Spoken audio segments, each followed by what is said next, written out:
El zumbido monótono de los motores de un Boeing 767 era la banda sonora de una mañana tranquila a 30.000 pies de altura. Pero de repente, un sonido seco en la megafonía lo silenció todo. La voz que habló no era la del capitán Ogonovsky.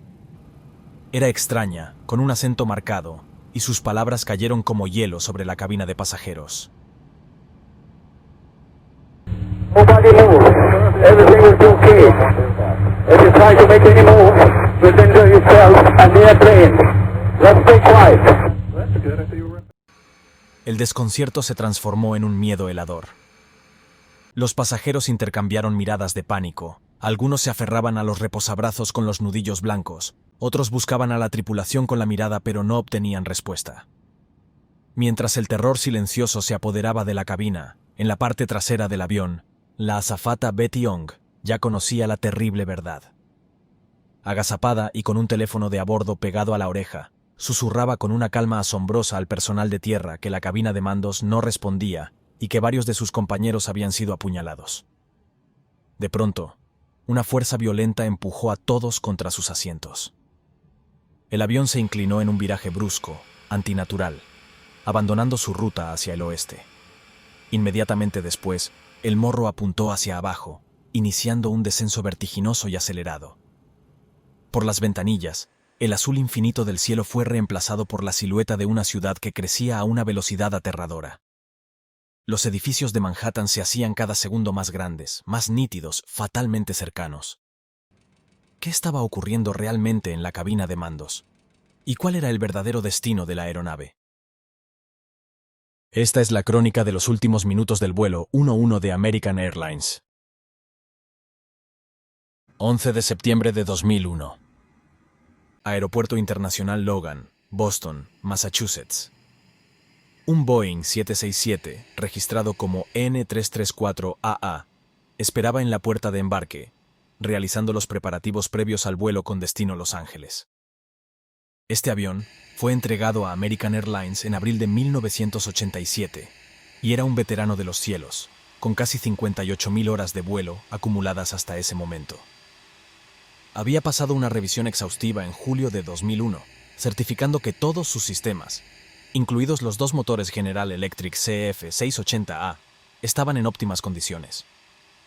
Con una envergadura de 47 metros y medio, una longitud de 48 metros y medio y una capacidad para transportar hasta 255 pasajeros en configuración estándar, este modelo era conocido por su fiabilidad en rutas largas como la que se avecinaba. La tripulación asignada al vuelo 11 estaba compuesta por 11 profesionales experimentados. En la cabina de mando, el capitán John Ogonovsky, de 50 años, lideraba con 14.000 horas de vuelo, de las cuales más de 4.000 las había realizado en el Boeing 767. Originario de Massachusetts, Ogonovsky se había unido a American Airlines en 1983 y era respetado por su meticulosidad. A su lado se encontraba el primer oficial Thomas McGuinness, de 42 años, con 10.000 horas de experiencia, incluyendo 3.000 en el 767, tras 15 años en la compañía.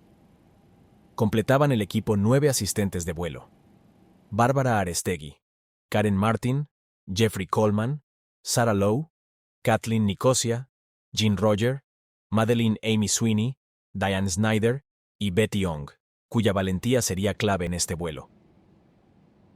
La noche anterior, la tripulación había llegado a Boston procedente de otro vuelo, y pasaron la noche en un hotel cercano como parte de su descanso programado. Según los protocolos de la aerolínea, los pilotos dedicaron esas horas a dormir y a revisar los detalles del trayecto, que tenía una distancia de aproximadamente 4.200 kilómetros, con un consumo estimado de 24.000 litros de combustible, suficiente para 6 horas de vuelo más una reserva de seguridad. El clima en Boston era ideal para el despegue, con cielos despejados y una temperatura de 18 grados Celsius, aunque se preveía un tráfico aéreo intenso en la costa este debido a la hora punta matutina. A las 7:59 de la mañana, hora local, el vuelo 11 despegó de la pista 4R del aeropuerto Logan sin incidencias. El procedimiento fue rutinario. Los motores rugieron con potencia, replegaron el tren de aterrizaje al alcanzar a los 500 pies de altitud, 152 metros, y el avión ascendió a una velocidad inicial de 160 nudos, unos 296 kilómetros por hora. A bordo, los pasajeros, entre ellos hombres de negocios, turistas y familias, se acomodaban, mientras la tripulación servía el primer servicio de bebidas. Entre ellos viajaban Daniel Lewin, un ingeniero de 31 años, y exmiembro de las Fuerzas Especiales israelíes Sayeret Matkal. El plan de vuelo preestablecido llevaba al Boeing 767 sobre Massachusetts, cruzando el Medio Oeste y descendiendo hacia Los Ángeles. A las 8 de la mañana, el control de tráfico aéreo de Boston autorizó un ascenso a 10.000 pies, 3.050 metros, que el avión alcanzó en unos 7 minutos. A las 8:10, ya a 26.000 pies, 7.900 metros, la cabina de mando era un espacio de calma. Ogonovsky y McGuinness confirmaron su ascenso a 35.000 pies, 10.600 metros con el control de tráfico aéreo, ajustando la velocidad a Mach 0,78, unos 917 kilómetros por hora al nivel de crucero. El cielo estaba despejado, y el capitán comentó la ausencia de nubes. Todo apuntaba a que sería un vuelo tranquilo. Sin embargo, la rutina estaba a punto de romperse de manera irreversible.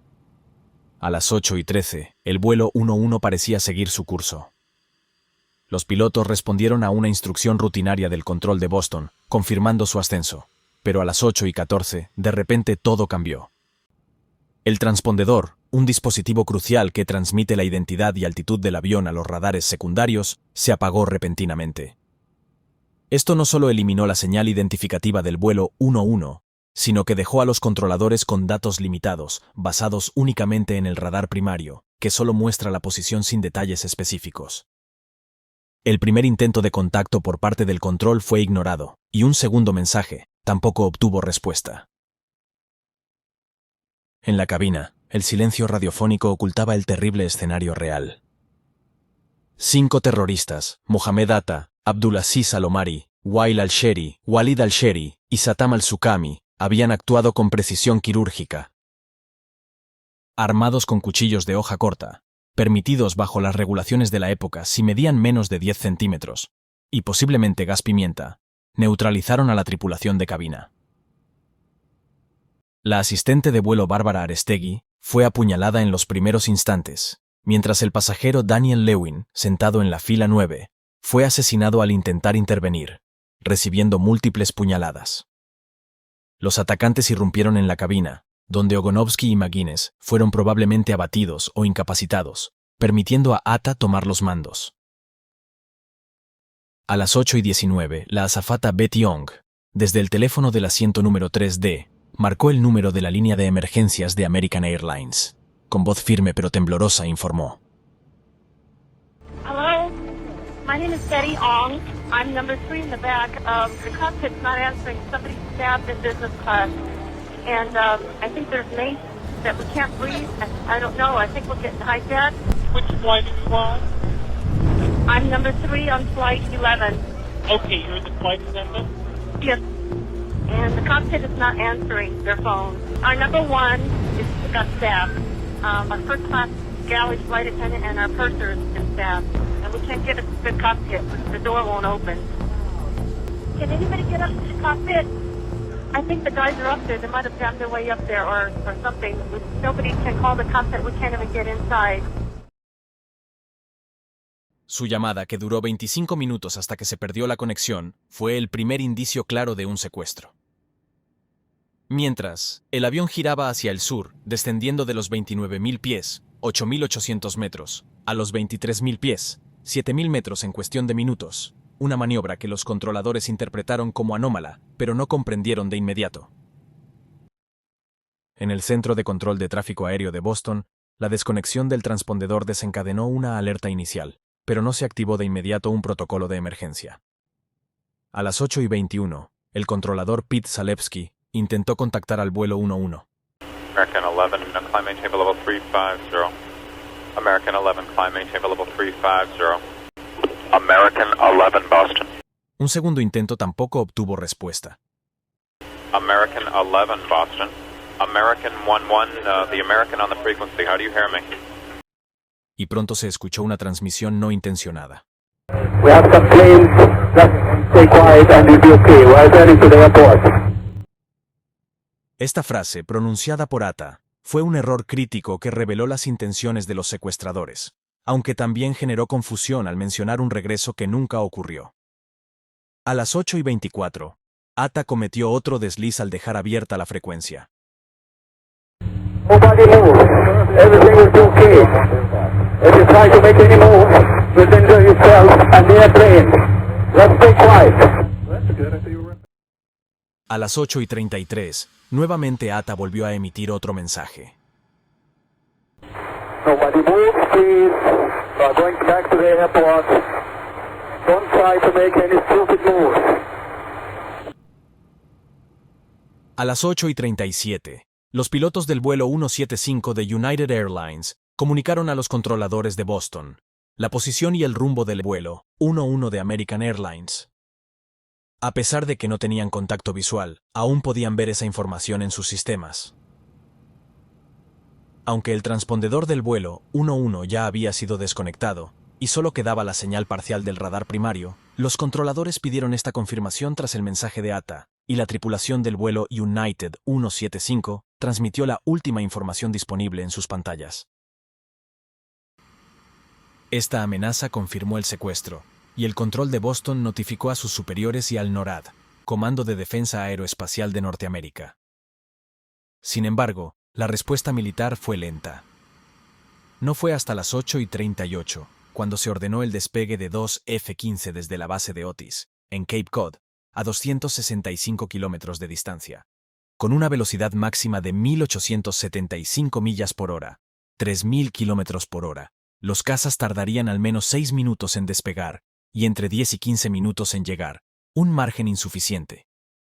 Mientras, el radar mostraba al vuelo 11 descendiendo a 15.000 pies, 4.600 metros, y acelerando a 466 nudos, unos 863 kilómetros por hora. A las 8:25, el Centro de Control de Nueva York fue alertado, y los controladores comenzaron a desviar otros vuelos para evitar colisiones. La falta de comunicación directa con la aeronave y la ambigüedad de las intenciones de los secuestradores complicaron la situación. Algunos especularon con un fallo técnico o un desvío accidental, pero las transmisiones de Atta disiparon cualquier duda. Este era sin duda un acto deliberado. Mientras tanto, a bordo del vuelo 11, otra tripulante de cabina que consiguió comunicarse con tierra era Amy Sweeney, azafata veterana de American Airlines con más de una década de experiencia en la compañía. En los últimos minutos, llamó por teléfono a Michael Woodward, un colega que se encontraba en el aeropuerto de Boston. Con voz contenida, le informó de que el avión había sido secuestrado, además del terrible panorama a bordo. Mientras describía lo ocurrido, los secuestradores, en la cabina de mando, ejecutaron un giro brusco, y el Boeing comenzó un descenso rápido y aterrador. Fue entonces cuando Sweeney, mirando por las ventanillas, dejó escapar estas palabras que helaron la sangre. Veo agua, veo edificios, veo edificios. Estamos volando bajo. Estamos volando muy, muy bajo. Estamos volando demasiado bajo. Dios mío, estamos volando demasiado bajo. Dios mío. Sus palabras transmitían la angustia a bordo y la certeza de que el desenlace era inevitable. Al mismo tiempo, en los radares de los controladores, el vuelo aparecía precipitándose a gran velocidad hacia el corazón de Nueva York, sin margen de reacción. A las 8:46, tristemente, el vuelo 11 impactó contra la torre norte del World Trade Center, entre los pisos 93 y 99, a una velocidad estimada de 426 nudos, 790 kilómetros por hora, y con un ángulo de aproximación de 45 grados. El Boeing 767, con un peso de unas 150 toneladas y cargado con 10.000 galones de combustible, unos 38.000 litros, atravesó la estructura de acero y vidrio como si fuera papel. La explosión resultante liberó una bola de fuego que se extendió por varios pisos, acabando instantáneamente con la vida de las 92 personas a bordo, incluidos los 5 secuestradores, y a cientos de empleados y visitantes en las oficinas de la torre. El impacto ocurrió en vivo, capturado por cámaras de noticias y testigos en Manhattan. Inicialmente, se pensó en un accidente aéreo, pero la magnitud del daño y la llegada del vuelo 175 de United Airlines, 17 minutos después, aclararon que se trataba de un ataque coordinado. La Torre Norte, diseñada para resistir impactos de aviones menores, comenzó a arder intensamente, con temperaturas que alcanzaron los 1000 grados Celsius en los puntos más calientes, debilitando su estructura interna. Tras el impacto, el caos reinó en los cielos y en tierra. Durante las primeras horas, los centros de control del tráfico aéreo intentaron reconstruir la trayectoria del vuelo 11. El último contacto por radar se registró a las 8:33 de la mañana sobre el oeste de Massachusetts, a 29.000 pies, 8.800 metros. La tripulación no había reportado su posición en los puntos de control habituales, y las comunicaciones se cortaron a las 8:20. Otros aviones en la zona intentaron contactar con el vuelo 11 sin éxito, y los mensajes por satélite de American Airlines tampoco obtuvieron respuesta. El 11 de septiembre, la Fuerza Aérea estadounidense desplegó aviones de búsqueda y rescate, mientras equipos de la Guardia Costera y la FAA, Administración Federal de Aviación, coordinaban esfuerzos. El 12 de septiembre, se confirmaron restos del vuelo 11 en las ruinas de la Torre Norte, incluyendo fragmentos del fuselaje y piezas de los motores. Sin embargo, la recuperación de las cajas negras, el registrador de datos de vuelo, FDR, y la grabadora de voz de la cabina, CVR, fue imposible. Probablemente fueron destruidas en el impacto y colapso de los edificios. En medio del caos y la devastación que cubrían las calles de Manhattan, emergieron piezas de evidencia casi imposibles. A pocas manzanas del World Trade Center, un transeúnte encontró un pasaporte perteneciente a Saddam al-Suqami. El documento, extrañamente intacto a pesar del impacto y la explosión, yacía en el suelo, aún humedecido por el combustible del avión. Fue entregado a un detective de la policía de Nueva York, momentos antes de que el rugido del colapso de la Torre Sur sentenciara la escena. Lejos del epicentro, otra pieza clave de la investigación fue descubierta por un error de los propios terroristas, el equipaje de Mohamed Atta, que no llegó a ser embarcado en el vuelo 11. Dentro de sus maletas, los investigadores encontraron un inquietante puzzle de la meticulosa planificación. El pasaporte y la licencia de conducir de Abdulaziz Al-Omari, un vídeo de simulación de vuelo para aviones Boeing 757, una navaja plegable y un aerosol de pimienta. La tragedia del vuelo 11 no fue un acto espontáneo, sino el resultado de años de planificación por parte de Al-Qaeda, liderada por Osama Bin Laden. Los orígenes se remontan a 1994, cuando Khalid Sheikh Mohammed, junto a su sobrino Ramzi Youssef, responsable del atentado al World Trade Center de 1993, ideó el Plan Bojinka.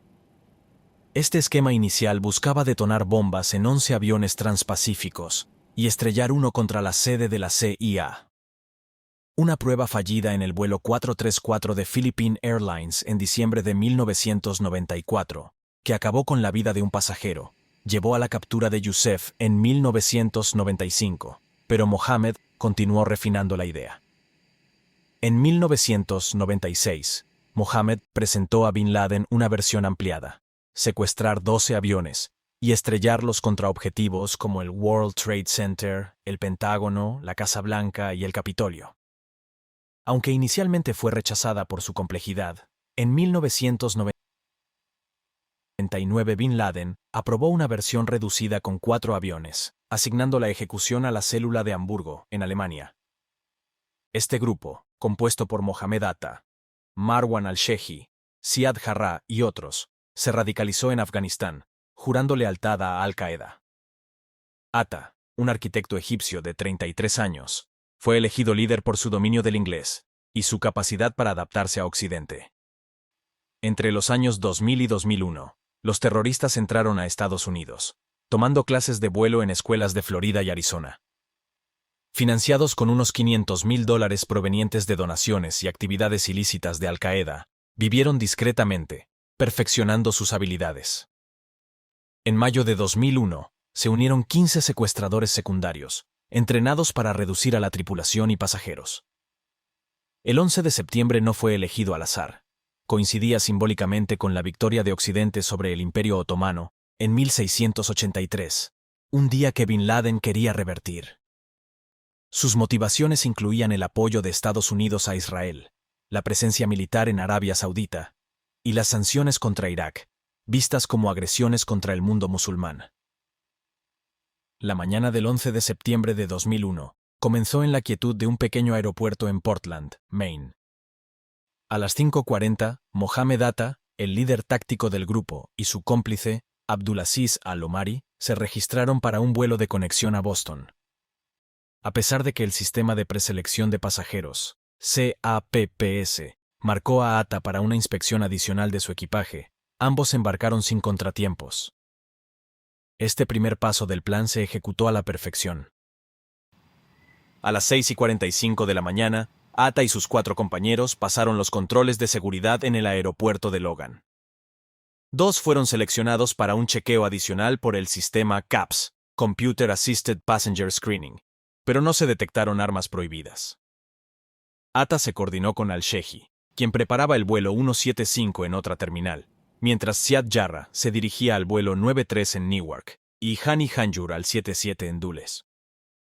En este último, 2 secuestradores activaron los detectores de metales, pero pasaron con cuchillos permitidos bajo las normas de la época.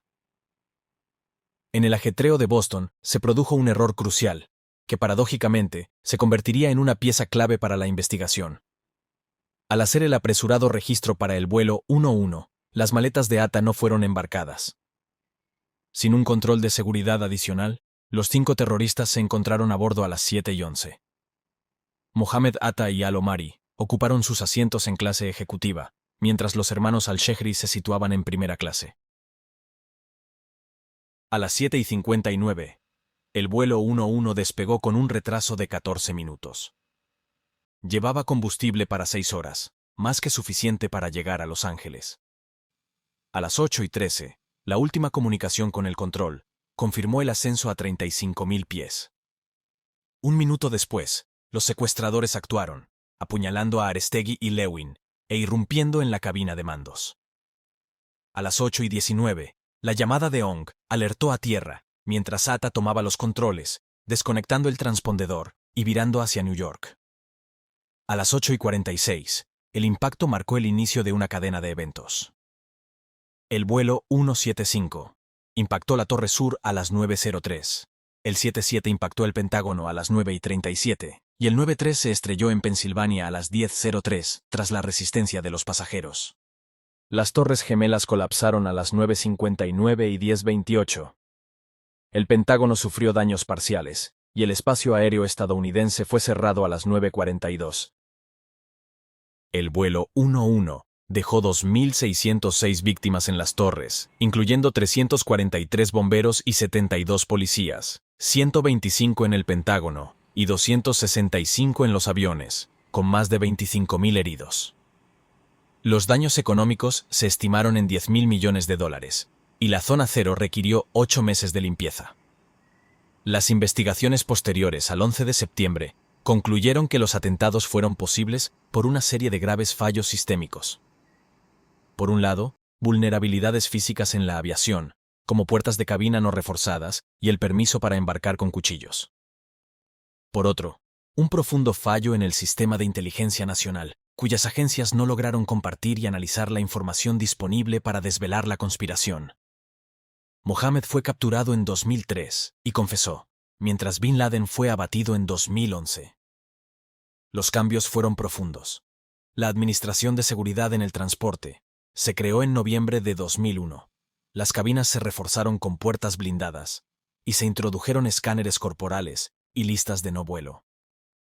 Las listas de no vuelo, No-Fly List, son bases de datos secretas, mantenidas por el gobierno de los Estados Unidos, que contienen los nombres de personas a las que se les prohíbe embarcar en vuelos comerciales que despeguen, aterricen o transiten por el espacio aéreo estadounidense.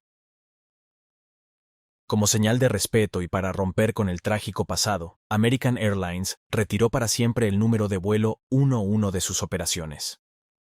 La ruta matutina de Boston a Los Ángeles fue reasignada con un nuevo número, el vuelo 25, y la aeronave Boeing 767, que operaba ese trayecto, fue reemplazada por un Boeing 757.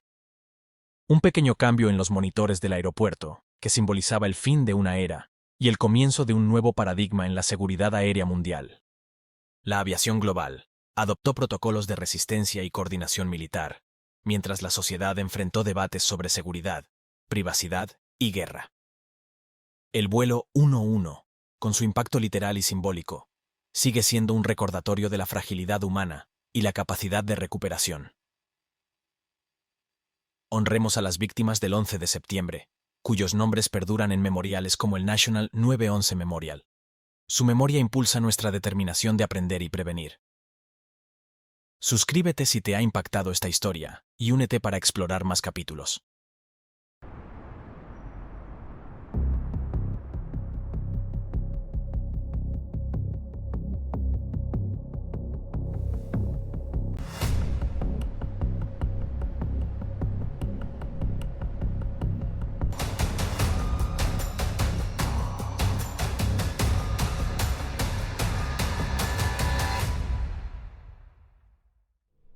...11 de septiembre de 2001...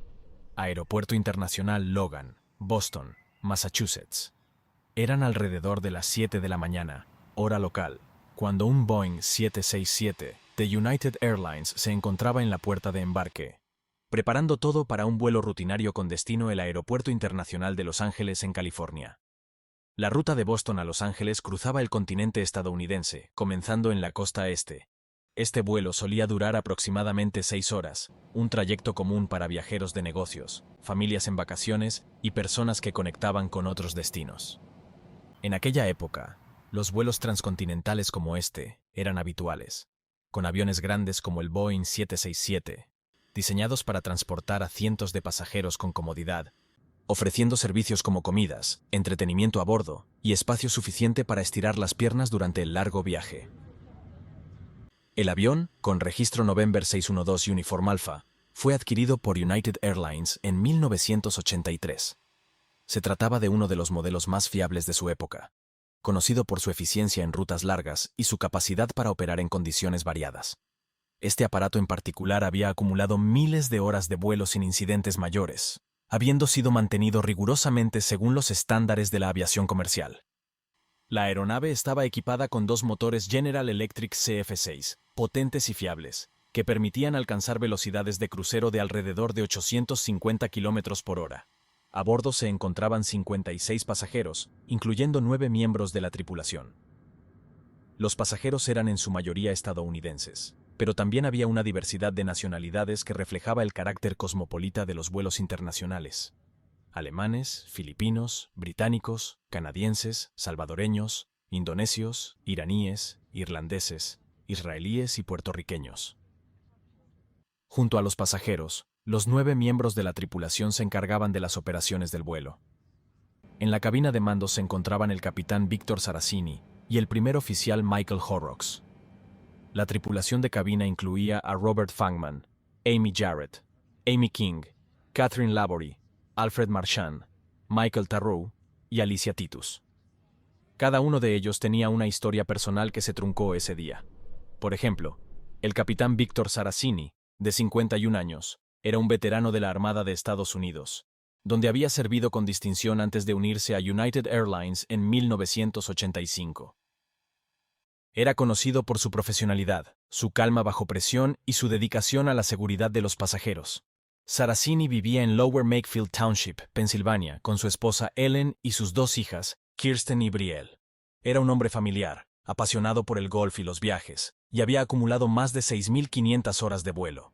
El primer oficial Michael Horrocks, de 43 años, también era un piloto experimentado, con una carrera en la aviación que incluía servicio en la Marina de Estados Unidos. Vivía en Glen Mills, Pensilvania, con su esposa y 3 hijos, y era recordado por sus colegas como un profesional meticuloso y cercano. Los auxiliares de vuelo formaban un equipo bien coordinado, cada uno con años de experiencia en el servicio al pasajero. Robert Fangman, de 33 años, era un auxiliar entusiasta originario de Claymont, Delaware.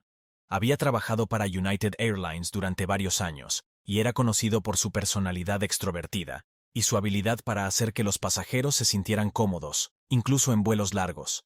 Amy Jarrett, Amy King, Catherine Laborie, Alfred Marchand, Michael Tarrow y Alicia Titus completaban el equipo, cada uno aportando su experiencia en emergencias y servicio. Laborie, por ejemplo, era una veterana con más de 20 años en la industria, mientras que Tarrow y Titus eran pareja en la vida real, lo que añadía un toque personal a su trabajo conjunto. La tripulación del vuelo 175 había llegado a Boston lista para un día normal.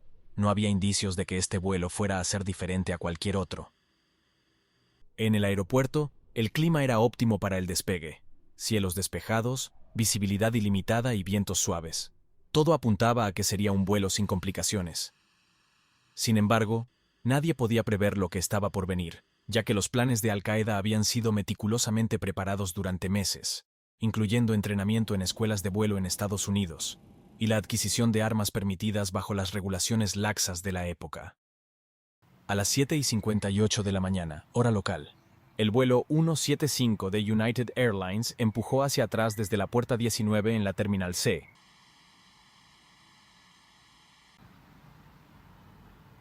Y despegó a las 8:14 de la mañana, con 14 minutos de retraso.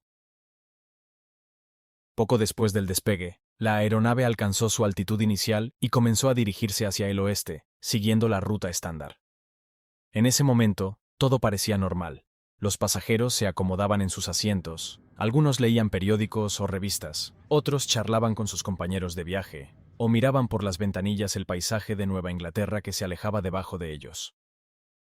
El servicio de cabina comenzó poco después, con los auxiliares ofreciendo bebidas y tentempiés para hacer el viaje más agradable.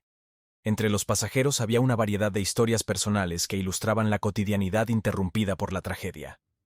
Peter Hanson, de 32 años, era un vendedor de software de Groton, Massachusetts. Viajaba con su esposa Sue Kim Hanson, de 35 años, doctora en inmunología, que trabajaba en la Universidad de Boston, y su hija Christine Lee Hanson, de solo 2 años y medio. La familia Hanson había decidido hacer del viaje una oportunidad para visitar a parientes en California y llevar a Christine a Disneyland por primera vez. Peter era un hombre dedicado a su trabajo en Time Trade Systems, pero sobre todo a su familia. Sue, nacida en Corea y adoptada por una familia estadounidense, había superado desafíos personales para convertirse en una científica respetada, enfocada en la microbiología. Christine, con su inocencia infantil, representaría el futuro truncado de muchas vidas ese día. Otro pasajero era Brian David Sweeney, de 38 años, de Barnstable, Massachusetts. Sweeney era un ex piloto de caza de la Armada de Estados Unidos, instructor en el programa Top Gun y consultor de defensa para Brandes Associates. Había volado misiones en la Guerra del Golfo y era conocido por su valentía y liderazgo. Ese día viajaba a Los Ángeles por trabajo, pero su mente estaba en su esposa Julie y su familia. Sweeney era un patriota orgulloso, amante de la vida al aire libre, el esquí y los deportes, y su llamada final ese día reflejó su calma y amor inquebrantable. Garnet Ace Bailey, de 53 años, era el director de exploración profesional de Los Angeles Kings, un equipo de la Liga Nacional de Hockey.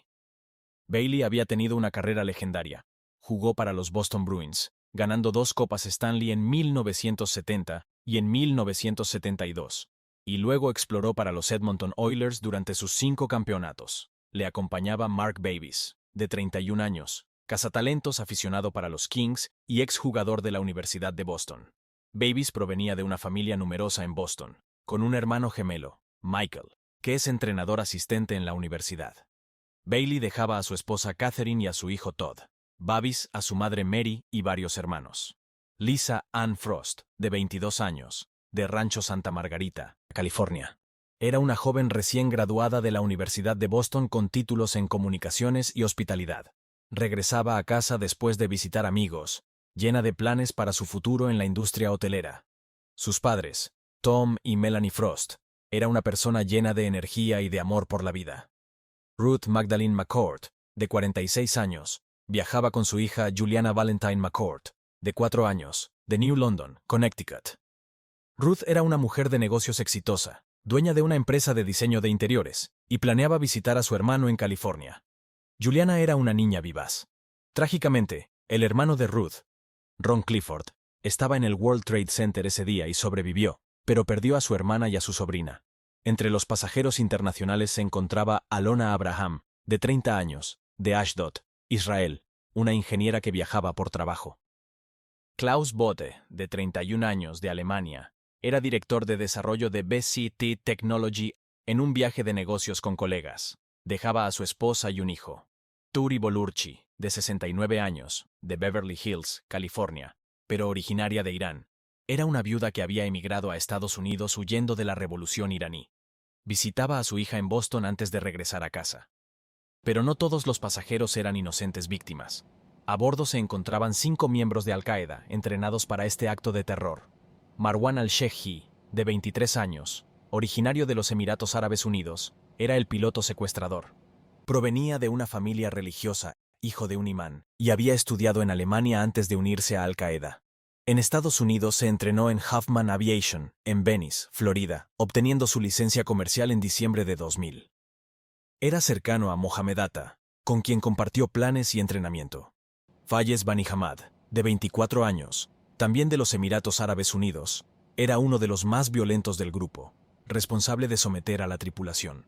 Los saudíes Hamza al-Ghamdi, de 22 años, Ahmed al-Ghamdi, de 23 años, y Mohand al-Shekhri, de 22 años, completaban el equipo.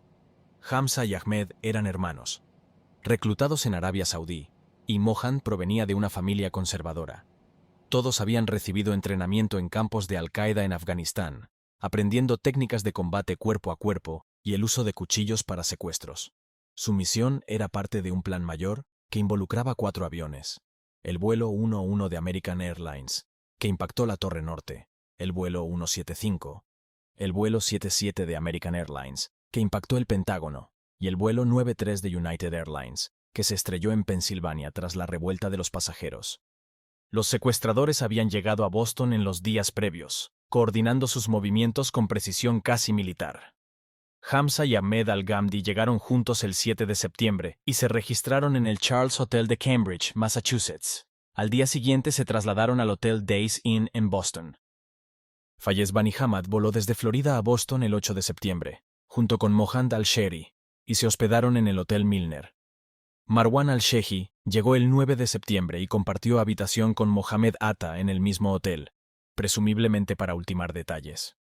El 13 de agosto, en Florida, al-Sheikhi había adquirido 2 cuchillos de bolsillo de unos 10 centímetros, en una tienda de deportes en Boynton Beach, mientras Bani Hamad compró 2 juegos de cuchillos en un Walmart, y Hamza al-Ghamdi una navaja multiusos Leatherman Wave.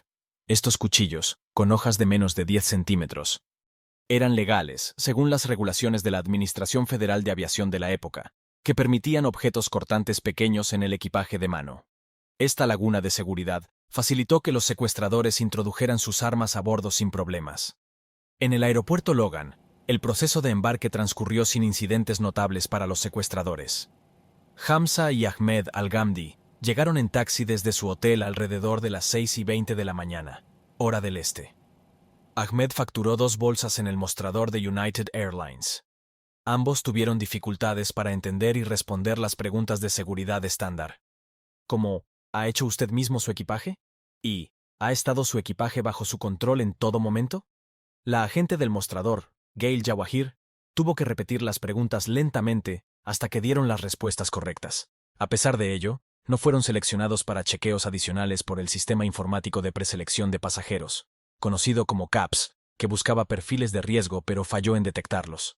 Marwan al-Sheikhi facturó una maleta a las 6:45, y Fayez Bani Hamad y Mohand al-Shekhri lo hicieron a las 6:53, con Bani Hamad facturando 2 maletas.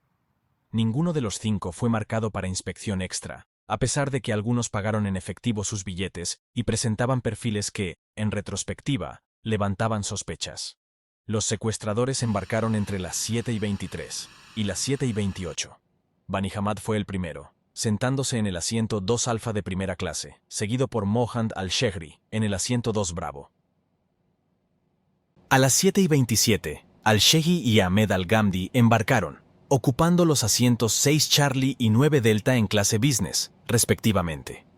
Un minuto después, Hamza al-Ghamdi se sentó en el asiento 9 Charlie. Estas posiciones eran estratégicas. Los asientos delanteros facilitaban el acceso rápido a la cabina de pilotos, que en esa época no contaba con puertas reforzadas. La normativa de la Administración Federal de Aviación exigía que la puerta de la cabina permaneciera cerrada antes del despegue, pero seguía siendo vulnerable a un asalto forzado. Los secuestradores, vestidos con ropa occidental para no llamar la atención, camisas, pantalones informales y bien afeitados, se mezclaron perfectamente con los demás pasajeros.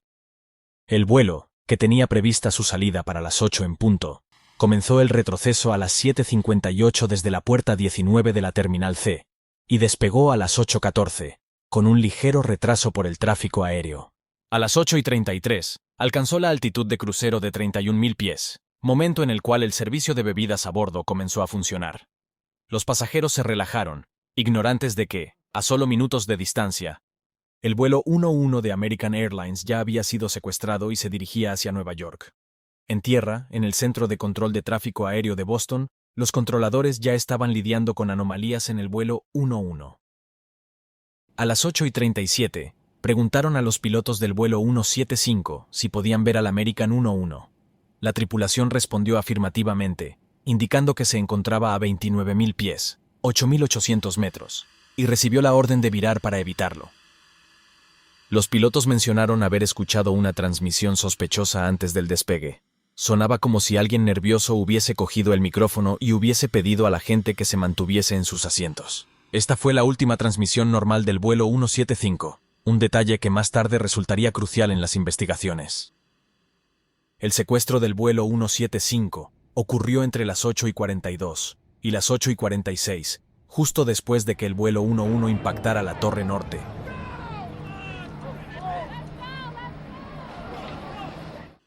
A las 8:46. Se cree que dos de los secuestradores encargados de dominar a la tripulación, Bani Hamad y Al-Sheri, irrumpieron en la cabina poco después de que se apagó la señal de abrocharse los cinturones, utilizando los cuchillos para someter a la tripulación. Probablemente apuñalaron a los pilotos Saracini y Horrocks, incapacitándolos o matándolos en segundos. Marwan Al-Shehi, con su entrenamiento de piloto, tomó los mandos, mientras Hamza y Ahmed Al-Ghamdi obligaron a los pasajeros y a la tripulación restante a desplazarse hacia la parte trasera del avión, posiblemente hiriendo o matando a un auxiliar en el proceso para infundir terror. A las 8:47, el código del transpondedor cambió a 3321, y el controlador de tráfico aéreo de Nueva York lo identificó erróneamente como un vuelo de American Airlines. Solicitó restablecer el código a 1470, pero no hubo respuesta. El avión comenzó a desviarse de su curso programado a las 8:51, modificando su altitud durante los 3 minutos siguientes. Los controladores intentaron contactar sin éxito, desviando el tráfico cercano para evitar colisiones. El vuelo 175 estuvo a punto de colisionar con el vuelo 2315 de Delta Airlines, pasando a solo 200 pies, 60 metros. El controlador Dave Bottiglia ordenó al Delta: efectúe la maniobra evasiva que considere necesaria. Tenemos un avión que no sabemos qué está haciendo, en ninguno de sus movimientos. Momentos después, evitó otra colisión con el vuelo 7 de Midwest Express. Bottiglia fue el primero en darse cuenta del secuestro, cuando el vuelo no respondió a las instrucciones. A las 8:55, un supervisor en el Centro de Control Aéreo de Nueva York notificó que el vuelo 175 se consideraba secuestrado. Bottiglia mencionó: debemos tener un secuestro allí arriba, 2 para ser exactos. A las 8:58, el avión puso rumbo a la ciudad de Nueva York, descendiendo rápidamente desde 28.500 pies, 8.700 metros, sobre Nueva Jersey, perdiendo más de 24.000 pies, 7.300 metros, en 4 minutos y 40 segundos, a una media de más de 5.000 pies por minuto, 1.500 metros. Bottiglia comentó alarmado: hemos hecho el cálculo de altitudes y están descendiendo directamente a tierra, a 10.000 pies por minuto, 3.000 metros por minuto. Esto es absolutamente inaudito para un avión comercial. Mientras el avión descendía en picado, el terror reinaba en la cabina. Los pasajeros y la tripulación, confinados en la parte trasera, comenzaron a hacer llamadas desesperadas, utilizando los teléfonos instalados en los respaldos de los asientos. Robert Funkman llamó a la oficina de United Airlines en San Francisco a las 8:52, hablando con Mark Policastro. Confirmó el secuestro, informó de que los pilotos habían sido asesinados y que un auxiliar de vuelo había sido acuchillado. También mencionó que los secuestradores probablemente pilotaban el avión. La llamada duró 1 minuto y 15 segundos antes de cortarse. Policastro intentó contactar la cabina a través del sistema ACARS, enviando mensajes como «He escuchado reportes de un auxiliar apuñalado» y «Confirme que todo está bien», pero no recibió respuesta. Brian Sweeney intentó llamar a su esposa Julie a las 8:58 desde la fila 32, dejando un mensaje en el contestador. Jules, this is Brian. We're on an airplane that's been hijacked. If things don't go well, it's not looking good. I just want you to know I absolutely love you. I want you to do good. Go have a good time. Same to my parents and everybody. And I just totally love you, and I will see you later. Bye, babe. Hope I call you. Luego llamó a su madre Louise Sweeney a las 9 en punto, desde el mismo teléfono. Mamá, soy Brian. Estoy en un avión secuestrado y no pinta bien. Creo que vamos hacia el sur, pero no estoy seguro. Solo quiero que sepas que te quiero. Mencionó que los pasajeros estaban considerando irrumpir en la cabina para tomar el control, reflejando su experiencia militar y su instinto de liderazgo. Peter Hanson llamó a su padre Lee Hanson a las 8:52, desde un teléfono en la parte trasera. Papá, el avión ha sido secuestrado. Creo que alguien ha sido apuñalado. Una azafata, quizá. El avión vuela de manera irregular. Llama a United Airlines y díselo. Lee intentó contactar con la aerolínea, pero no pudo, optando por llamar a la policía. Peter llamó de nuevo a las 9 en punto.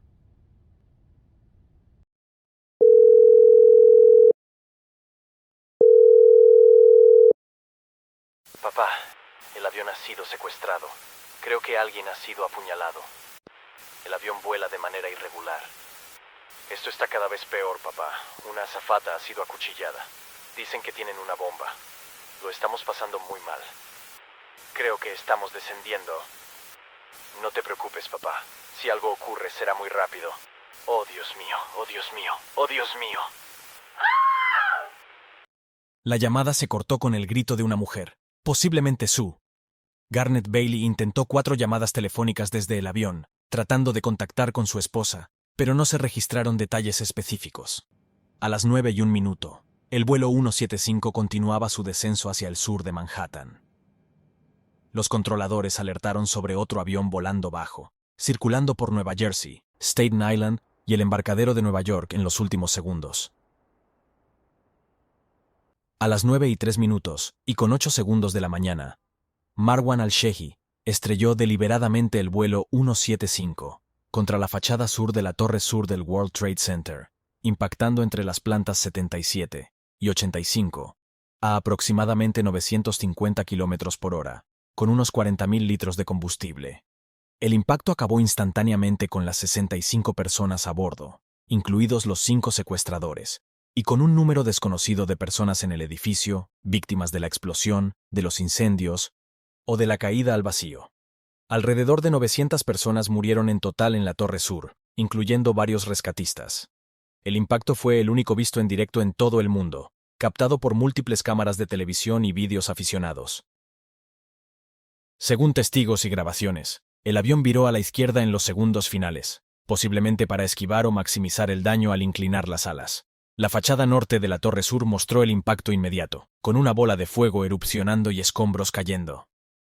Fotografías relevantes incluyen una tomada por Carmen Taylor desde el ferry de Ellis Island en Battery Park, y otras que captaron extraños reflejos en la parte baja del avión, nunca explicados por Boeing. Bomberos como Orio Palmer y Ronald Paul Buca llegaron a la planta 77, reportando numerosas víctimas mortales y 2 focos aislados de fuego. Su última transmisión fue a las 9:59, segundos antes del colapso. En la Torre Sur, una de las 3 escaleras internas quedó intacta, permitiendo que 18 personas escaparan. Stanley Praimnath, en la planta 81, vio el avión acercarse.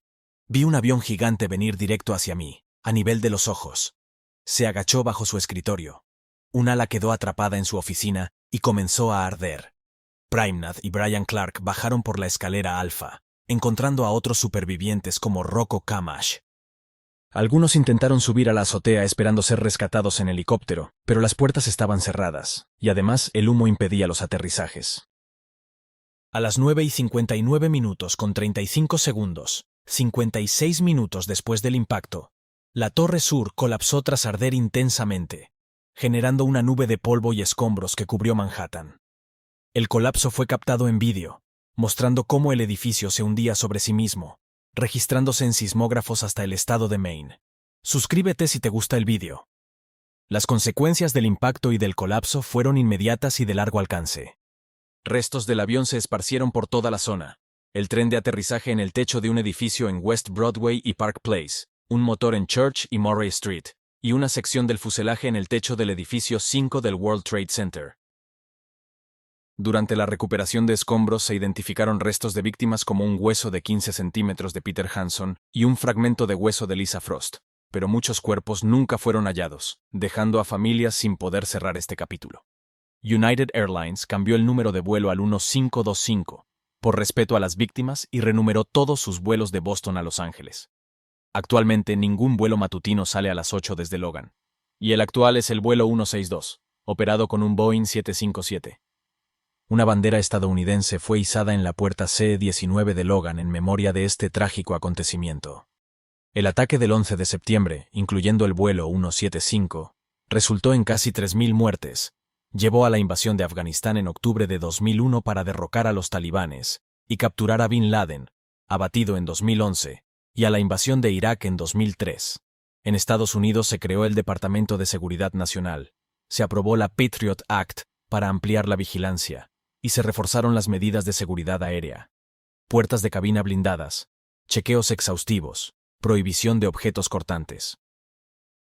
La zona del World Trade Center se convirtió en un memorial, con el One World Trade Center inaugurado en 2014. Las nacionalidades de los fallecidos reflejaban la globalidad de la tragedia. 46 estadounidenses, 37 pasajeros y 9 tripulantes, 3 alemanes, 2 filipinos, 2 británicos, un canadiense, un salvadoreño, un indonesio, un iraní, un irlandés, un israelí, un puertorriqueño, 3 saudíes, los secuestradores, y 2 emiratíes, también secuestradores. Total, 65 personas en el avión. El vuelo 175 no solo destruyó una torre, cambió el mundo para siempre, recordándonos la vulnerabilidad ante el odio y la importancia de la unidad frente a la adversidad. Las historias de valentía, como las llamadas de Sweeney y Hanson, inspiran resiliencia, mientras el legado de las víctimas perdura en memoriales y recuerdos. Honremos a las víctimas del United 175.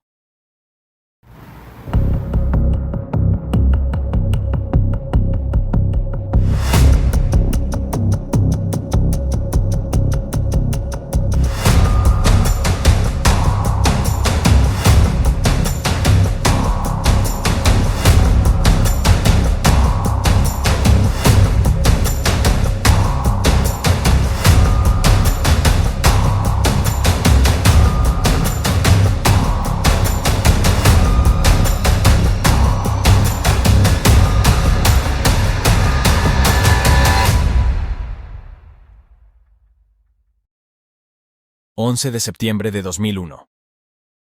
Aeropuerto Internacional de Dulles, en Sterling, Virginia, a pocos kilómetros de Washington, D.C.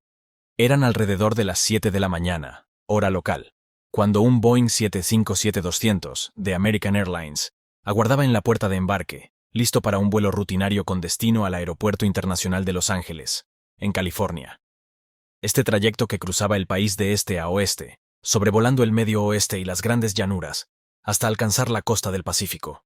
Un viaje de unas 5 horas y media, habitual para ejecutivos, familias en busca del sol californiano, o viajeros conectando hacia destinos más lejanos. En aquella época, los vuelos como este eran el pan de cada día en la aviación comercial estadounidense.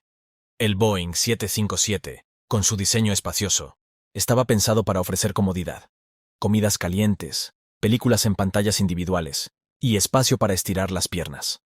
Los pasajeros podían relajarse, leer un libro o charlar, mientras la tripulación se aseguraba de que todo marchara sobre ruedas. Pero aquel día, algo invisible acechaba en la normalidad, algo que nadie en el aeropuerto podía sospechar. El avión, registrado como November 644 Alpha Alpha, había sido entregado a American Airlines en 1991. Era un Boeing 757-223, un modelo conocido por su fiabilidad en rutas largas, con un historial impecable y mantenimientos rigurosos que cumplían los estándares de la Administración Federal de Aviación. equipado con 2 motores Rolls-Royce RB211 potentes y eficientes. Alcanzaba velocidades de crucero de unos 850 km por hora, ideal para cruzar el país sin contratiempos. Este aparato en particular había acumulado miles de horas de vuelo sin incidentes mayores. A bordo viajaban 58 pasajeros y 6 miembros de la tripulación, un total de 64 personas, sin contar a los 5 individuos que pronto cambiarían el destino de este vuelo. Los pasajeros eran mayoritariamente estadounidenses, pero también había chinos, un australiano, un etíope, un surcoreano y un británico. Algunos viajaban por trabajo, otros por placer, y un grupo especial de niños iba en una aventura educativa que prometía ser inolvidable. La capacidad del avión era de 188 pasajeros, pero con solo 58 a bordo, el factor de carga era del 33%, típico para un martes, el día menos viajado de la semana según los datos de American Airlines de los 3 meses previos. En la cabina de mando estaban el capitán Charles Burlingame, de 51 años, un graduado de la Academia Naval de Estados Unidos y expiloto de caza, que había servido con honor antes de unirse a American Airlines. Con miles de horas de vuelo, vivía en Virginia con su familia, disfrutaba del golf y era conocido por su profesionalidad y calma bajo presión. Su carrera en la Armada lo había marcado como un líder nato, alguien que priorizaba la seguridad por encima de todo. Su esposa y sus hijas lo recordaban como un hombre familiar, siempre dispuesto a compartir anécdotas de sus vuelos, pero ese día, su rutina matutina en el aeropuerto no dejaba prever lo que vendría. A su lado, el primer oficial David Charlevoix, de 39 años, un piloto meticuloso y experimentado, siempre atento a cada detalle. Charlevoix había crecido con una pasión por la aviación que lo llevó a acumular una vasta experiencia, y era recordado por sus colegas como alguien confiable y sereno. La tripulación de cabina incluía a la sobrecargo Renee May, una profesional dedicada con años en el sector, conocida por su calidez con los pasajeros. Renee, de 39 años, vivía en Las Vegas, donde su familia la esperaba siempre al final de cada vuelo. A bordo también se encontraban los auxiliares Michelle Heidenberger, de 57 años, con décadas de experiencia que la convertían en una veterana del cielo, alguien que había visto de todo en sus rutas, Jennifer Lewis, de 38 años, y su esposo Kenneth Lewis, de 37 años, un matrimonio que trabajaba en perfecta sintonía, tanto en el aire como en tierra. Jennifer y Kenneth, originarios de áreas cercanas a Washington, habían encontrado en American Airlines no solo un empleo, sino una forma de vida compartida, atendiendo a pasajeros con una coordinación que inspiraba a sus compañeros. Cada miembro de la tripulación traía una historia personal. Burlingame con su fondo militar, Charlevoix con su precisión técnica, René con su empatía, Michelle con su veteranía, y los Lewis con su unión familiar. Juntos, formaban un equipo que ese día se preparaba para lo que creían sería un vuelo más, sin saber que sus vidas se entrelazarían con un evento histórico. Entre los pasajeros había historias que capturan la cotidianidad de un vuelo cualquiera, pero que pronto se verían truncadas. Barbara Olson, de 45 años, era una abogada y comentarista política conocida en los medios estadounidenses. Esposa del procurador general Theodore Olson, viajaba a Los Ángeles para grabar un programa de televisión, Politically Incorrect. Su inteligencia y carisma la hacían destacar, y aquel día estaba llena de planes para el futuro. Bárbara había estudiado en la Universidad de St. Thomas y en la Facultad de Derecho de Yeshiva University, convirtiéndose en una figura prominente en círculos conservadores, con apariciones en CNN y Fox News. Su matrimonio con Theodore, desde 1996, era un pilar en su vida, y ese vuelo era solo un paso más en su carrera vibrante. También viajaba un grupo de 3 niños de 11 años, acompañados por sus profesores y 2 empleados de la National Geographic Society. Iban rumbo a las Islas del Canal, en California, para un viaje educativo al santuario marino, un proyecto que prometía abrirles los ojos al mundo natural. Los chicos, llenos de curiosidad, charlaban emocionados sobre lo que les esperaba. Entre ellos estaba Bernard Curtis Brown, un estudiante de Lily C. Evans Elementary School en Miami, Florida, seleccionado por su excelencia académica para este viaje patrocinado por National Geographic. Bernard era un niño activo, que amaba el baloncesto y los videojuegos, y este viaje era su primera gran aventura fuera de casa.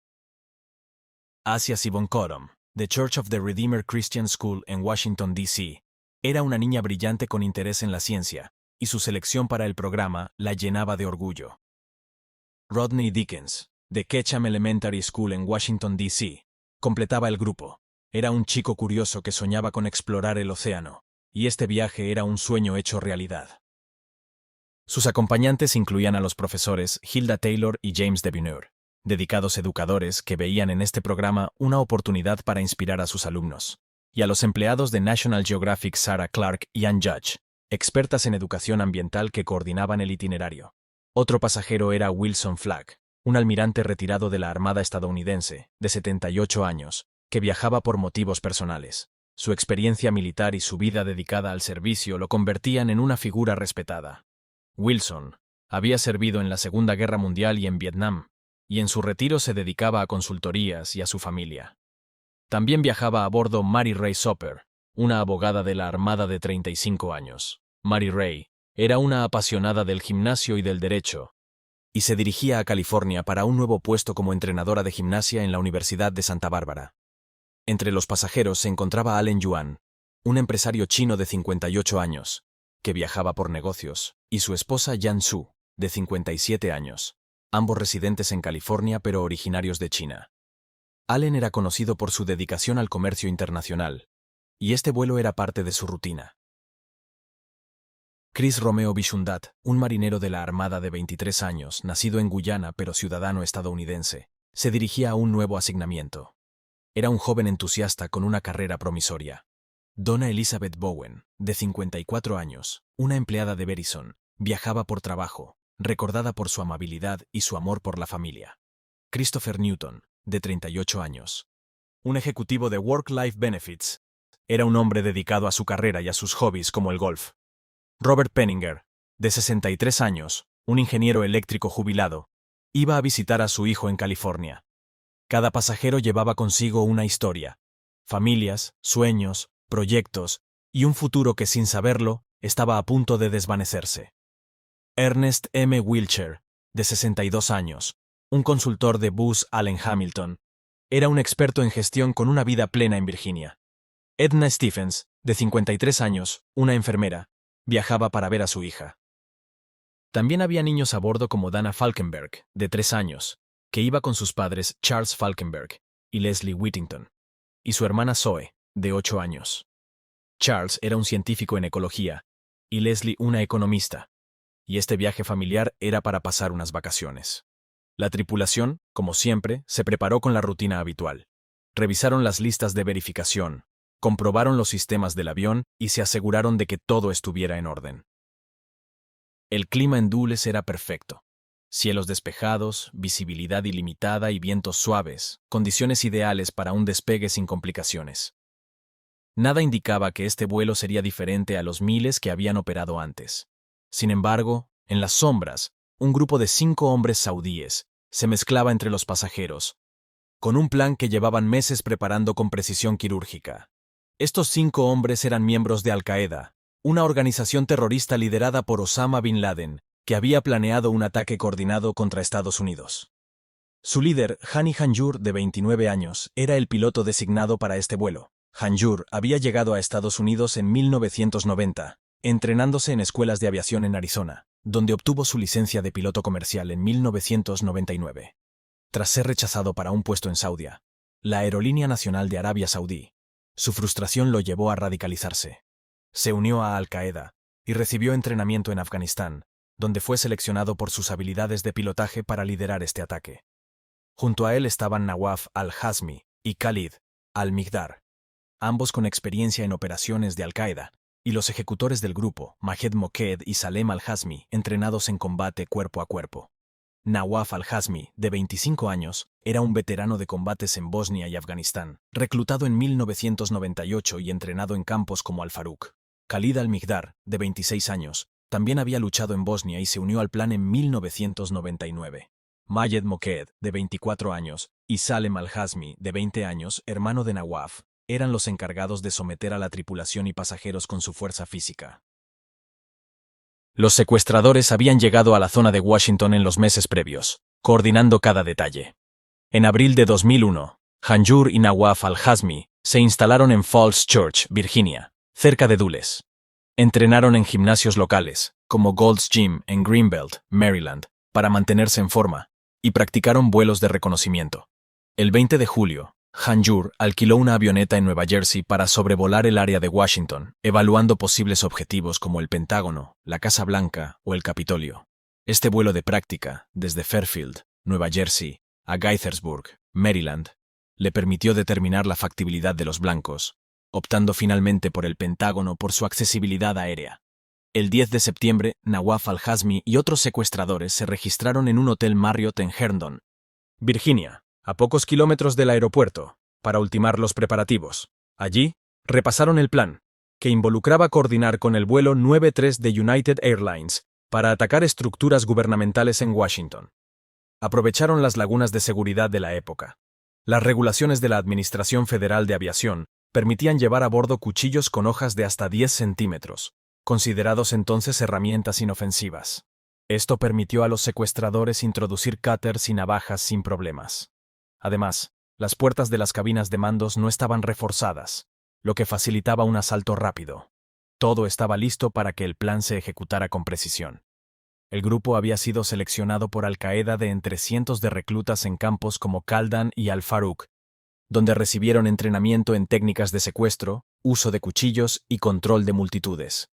Hanjour, en particular, había renovado su entrenamiento en Arizona y Nueva Jersey, acumulando horas en simuladores y vuelos reales para manejar el Boeing 757, a pesar de que sus instructores lo consideraban un piloto mediocre debido a su inglés limitado y nerviosismo. El embarque en Dulles comenzó sin incidentes notables, aunque hubo pequeños detalles que, en retrospectiva, levantaron sospechas. A las 7:15 de la mañana, Khalid al-Mihdar y Majed Moked facturaron en el mostrador de American Airlines. Ambos activaron los detectores de metales en el control de seguridad, pero tras revisiones secundarias, fueron autorizados a pasar. Moked, en particular, siguió activando la alarma, por lo que fue inspeccionado con una varita manual. A las 7:29, los hermanos Nawaf y Salem al-Hazmi facturaron juntos, y Hanjour lo hizo a las 7:35. Nawaf también activó el detector, posiblemente por un cuchillo en su bolsillo trasero, pero el personal no identificó el objeto.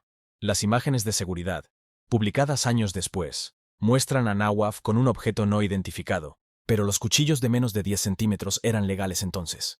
El control de seguridad en Dulles era operado por Argenbright Security, bajo contrato con United Airlines, y las políticas de la Administración Federal de Aviación permitían objetos cortantes pequeños en el equipaje de mano, una brecha que los secuestradores explotaron. 3 de los secuestradores, Hanjour, Al-Mihdar y Moked, fueron seleccionados por el Sistema de Preselección de Pasajeros, CAPS, para un chequeo adicional de su equipaje facturado, mientras que los al-Hazmi fueron señalados por no presentar identificación adecuada y parecer sospechosos al agente de facturación. Sin embargo, nadie revisó su equipaje de mano, y todos embarcaron sin problemas por la puerta D26. Hanjour se sentó en el asiento 1 Bravo en primera clase, cerca de la cabina, mientras Salem y Nawaf al-Hazmi ocuparon los asientos 5 Echo y 5 Foxtrot, también en primera. Moked y al-Mihdar se sentaron más atrás, en 12 Alfa y 12 Bravo, en clase turista.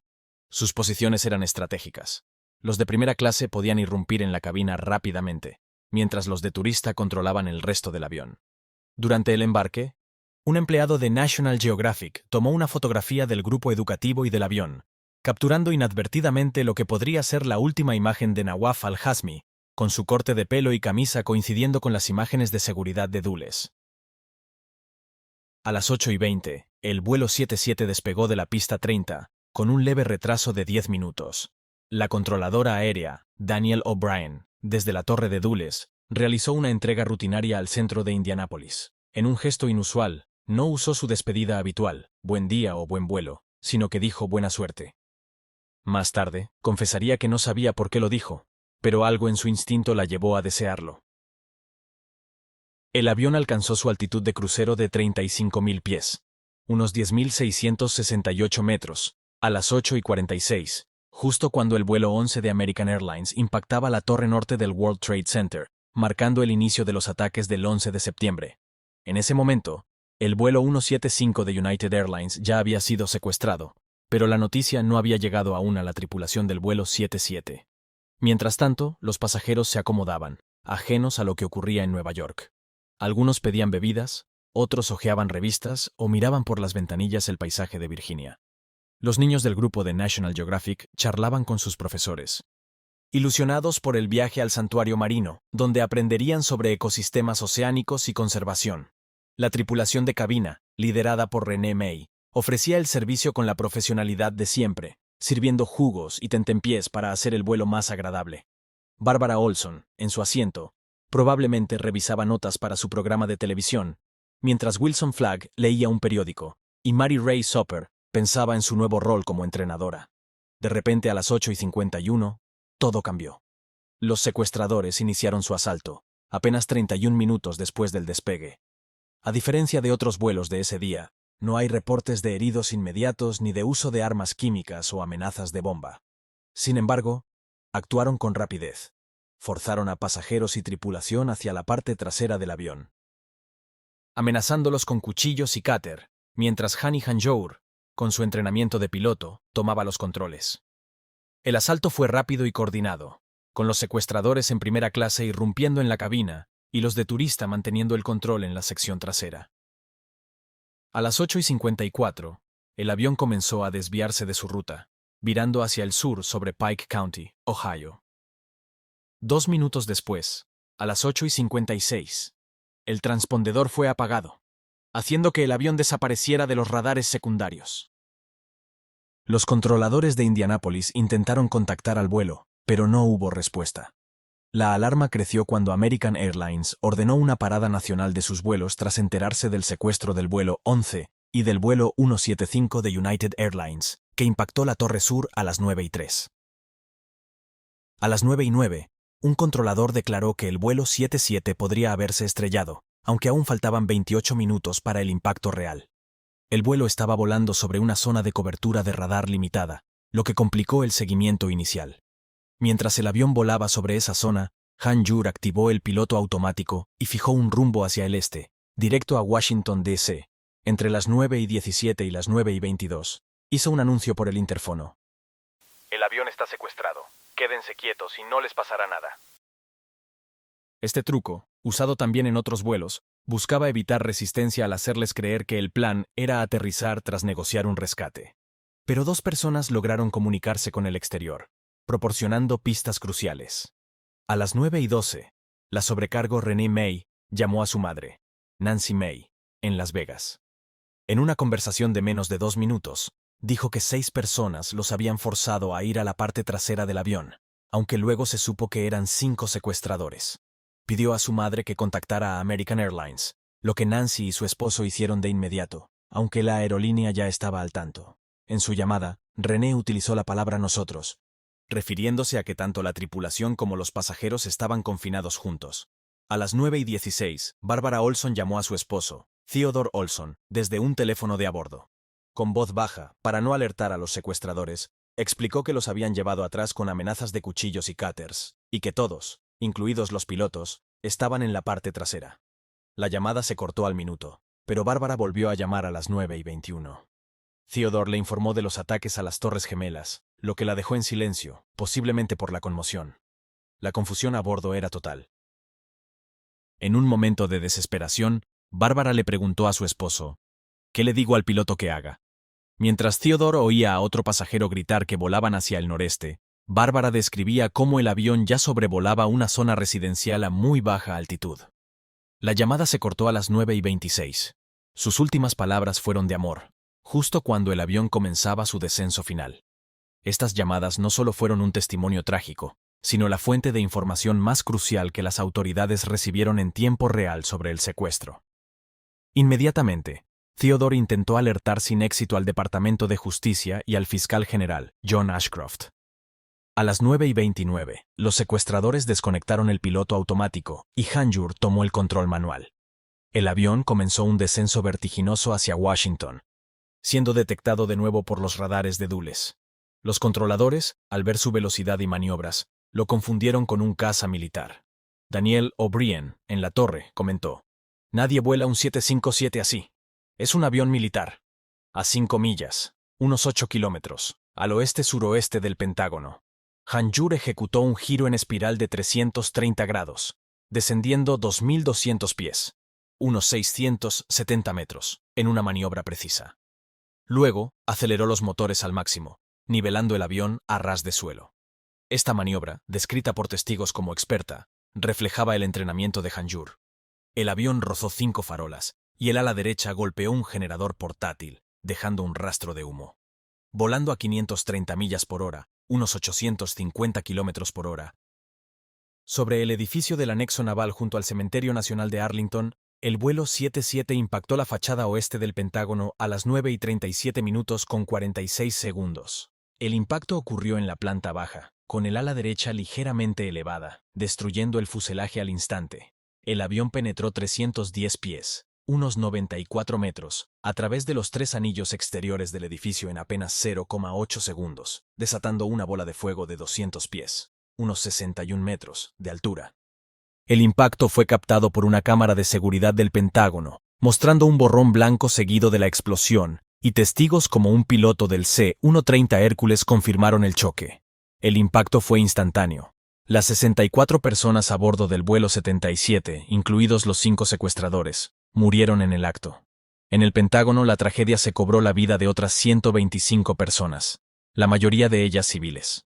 De los fallecidos en el edificio, 70 eran civiles y 55 militares, con las pérdidas concentradas principalmente en el ejército y la armada.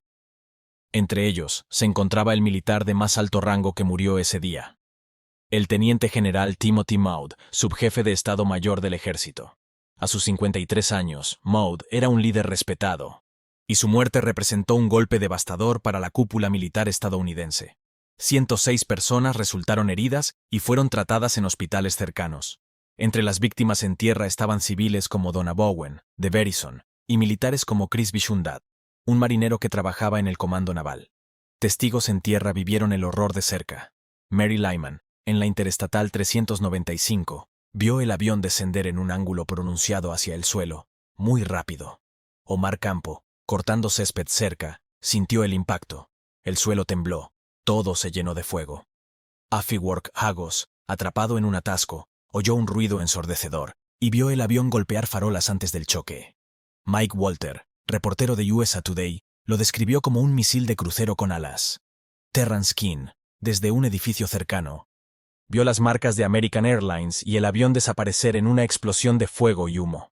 Un avión C-130 Hércules de la Guardia Aérea, pilotado por el teniente coronel Stephen O'Brien, seguía al vuelo 77 por orden de controladores de Reagan. Al ver la explosión, informó parece que ese avión se estrelló contra el Pentágono. Otros testigos, como Daryl Donnelly, tomaron las primeras fotografías del sitio, capturando el humo y el caos inicial. El rescate comenzó de inmediato. Empleados del Pentágono, civiles y militares, corrieron a ayudar a los heridos, pero los bomberos del condado de Arlington tomaron el mando en 10 minutos, bajo el liderazgo de James Schwartz, quien implementó un sistema de comando de incidentes para coordinar múltiples agencias.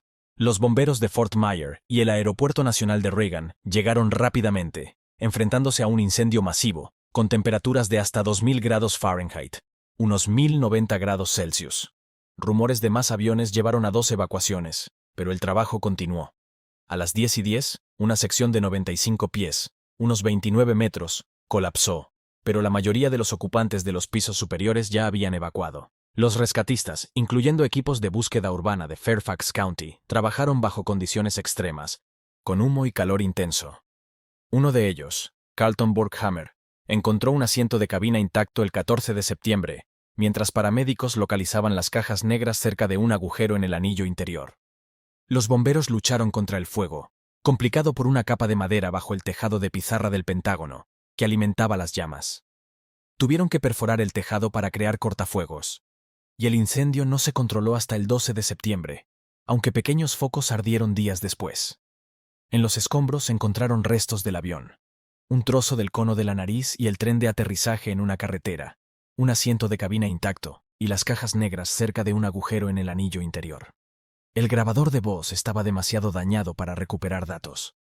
Pero el grabador de datos de vuelo proporcionó información útil, mostrando la velocidad de 530 millas por hora, unos 850 kilómetros por hora, y la maniobra final. También hallaron una licencia de conducir de Nawaf al-Hazmi en el estacionamiento norte. Los restos humanos fueron enviados a la base de Dover, donde se identificaron los de 179 víctimas. Los 5 secuestradores fueron identificados por eliminación. El médico forense del ejército identificó restos de todas las víctimas excepto 5, y los restos no identificados fueron enterrados colectivamente en Arlington. A pesar del caos, el Pentágono mantuvo operaciones.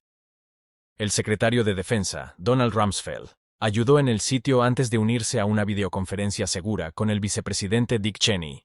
El Centro de Mando Nacional Militar siguió funcionando, aunque el humo complicaba las cosas. Los ingenieros ajustaron la ventilación para extraer el humo y traer aire fresco. A las 18:42, Rumsfeld declaró: el Pentágono está funcionando, mañana estará abierto. Los empleados regresaron al día siguiente a las áreas no afectadas, mostrando una resiliencia notable. El esfuerzo de rescate involucró a equipos federales, estatales y locales, con el FBI asumiendo el control del sitio el 21 de septiembre para la investigación criminal. Llamada a suscribirse. La reconstrucción del Pentágono, que costó $250 millones y se completó en un año, mucho antes de los 3 estimados inicialmente. En agosto de 2002, los ocupantes volvieron al sector reconstruido, que incluía un pequeño memorial y capilla en el punto de impacto. El área afectada albergaba el Comando Naval y a unos 18,000 trabajadores, aunque las renovaciones recientes habían reducido el número en 4,000. Entre las víctimas en tierra estaban el teniente general Timothy Maude, de 53 años, un oficial del ejército dedicado a la logística, y el almirante retirado Wilson Flagg, pasajero del vuelo, cuya experiencia en la Armada lo hacía un símbolo de servicio. Mary Ray Soper, cuya muerte marcó un hito trágico para la Armada, es recordada por su pasión por la gimnasia y el derecho.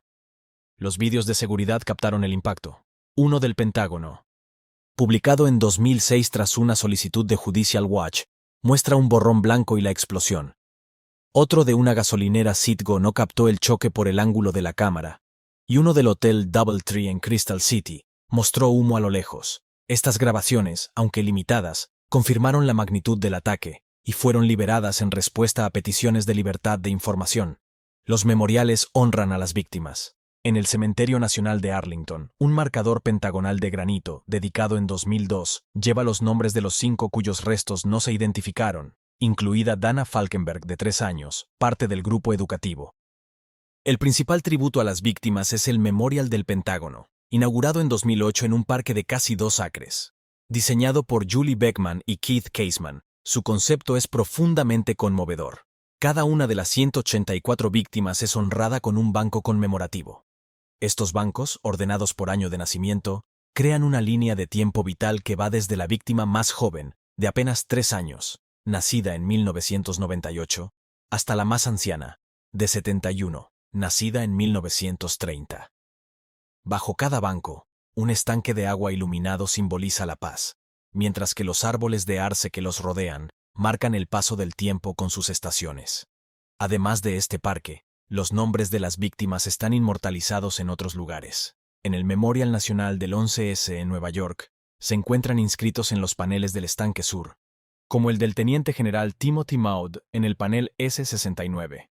También existe un marcador de granito de 1,5 metros en el propio Pentágono, que lleva la inscripción Víctimas del ataque terrorista en el Pentágono, junto a los nombres en placas de aluminio.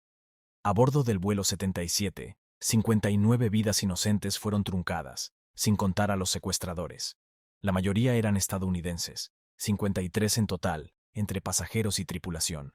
Pero la tragedia tuvo un alcance global, con víctimas procedentes también de China, Australia, Etiopía, Corea del Sur y el Reino Unido. Detrás de estas cifras se encontraban historias y futuros prometedores. Estaba Barbara Olson, cuyo agudo legado como comentarista política perdura.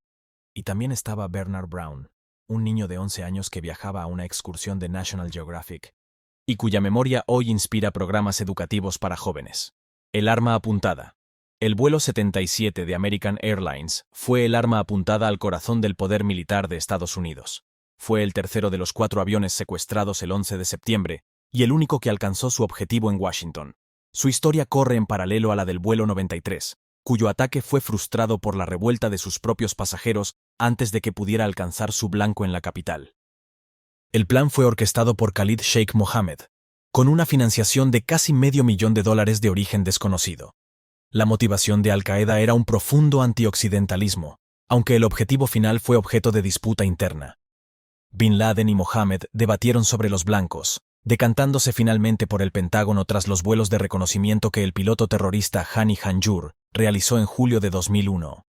El 11 de septiembre, la nación fue atacada en una secuencia devastadora.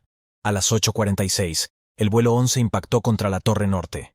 A las 9:03, el vuelo 175 se estrelló contra la Torre Sur. Y a las 9:37, el vuelo 77 se incrustó en el lado oeste del Pentágono. Minutos después, el vuelo 93 caía en un campo de Pensilvania, fallando su objetivo final, que se cree era la Casa Blanca o el Capitolio.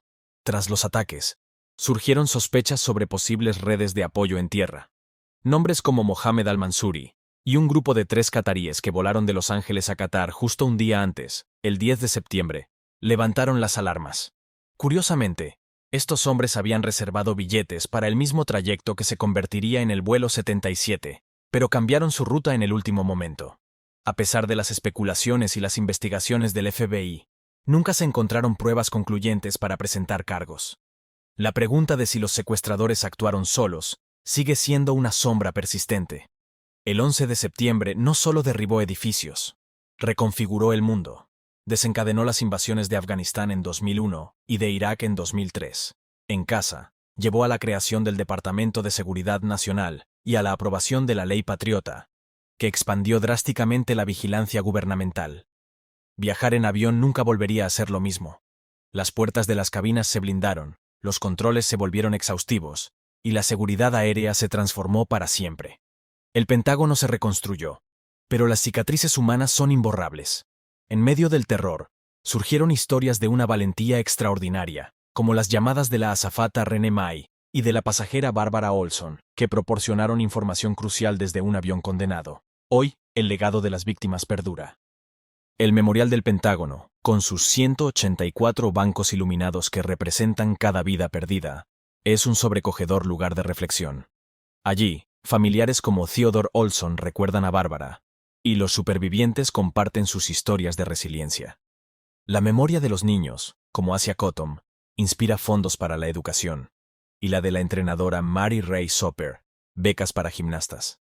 Cada nombre grabado en piedra no representa solo una pérdida, sino una vida que tocó a muchas otras, recordándonos la fragilidad de la paz y la fuerza indestructible del espíritu humano. Para que estas historias nunca se olviden, suscríbete y únete a nuestra comunidad. 11 de septiembre de 2001. En una mañana clara y soleada sobre el noreste de Estados Unidos, aproximadamente a las 9:30 de la mañana, un Boeing 757 de la compañía United Airlines surca el cielo a 35.000 pies de altitud, 10.700 metros, con rumbo oeste hacia San Francisco. Pero algo anda mal en la cabina de mandos. Voces agitadas, forcejeos intensos y un grito desesperado rompen la rutina del vuelo.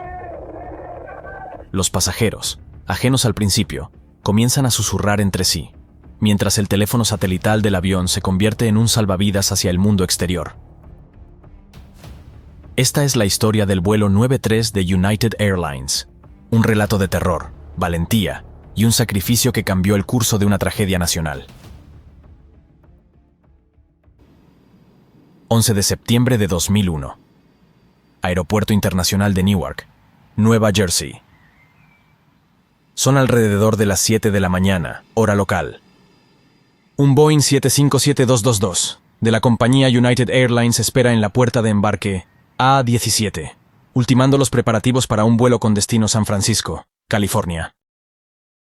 La ruta de Newark a San Francisco es un clásico trayecto doméstico que cruza el país de este a oeste, sobrevolando Pensilvania, Ohio y las grandes llanuras, antes de descender hacia la bahía de San Francisco y aterrizar en el Aeropuerto Internacional de San Francisco. Este vuelo suele durar aproximadamente 5 horas y media, cubriendo unos 4.500 kilómetros a una velocidad de crucero de 860 kilómetros por hora. El avión era un Boeing 757-222, con matrícula N591UA, entregado a United Airlines en febrero de 1996. Se trataba de uno de los modelos más confiables de su época, con un historial impecable de seguridad. La aeronave había acumulado más de 2.500 horas de vuelo hasta ese momento, y acababa de pasar una inspección rutinaria sin incidencias notables. Estaba equipada con 2 motores Rolls-Royce RB211, potentes y eficientes para vuelos de larga distancia. A bordo se encontraban 37 pasajeros, en su mayoría estadounidenses, aunque también viajaban personas de nacionalidades como alemana, japonesa y neozelandesa.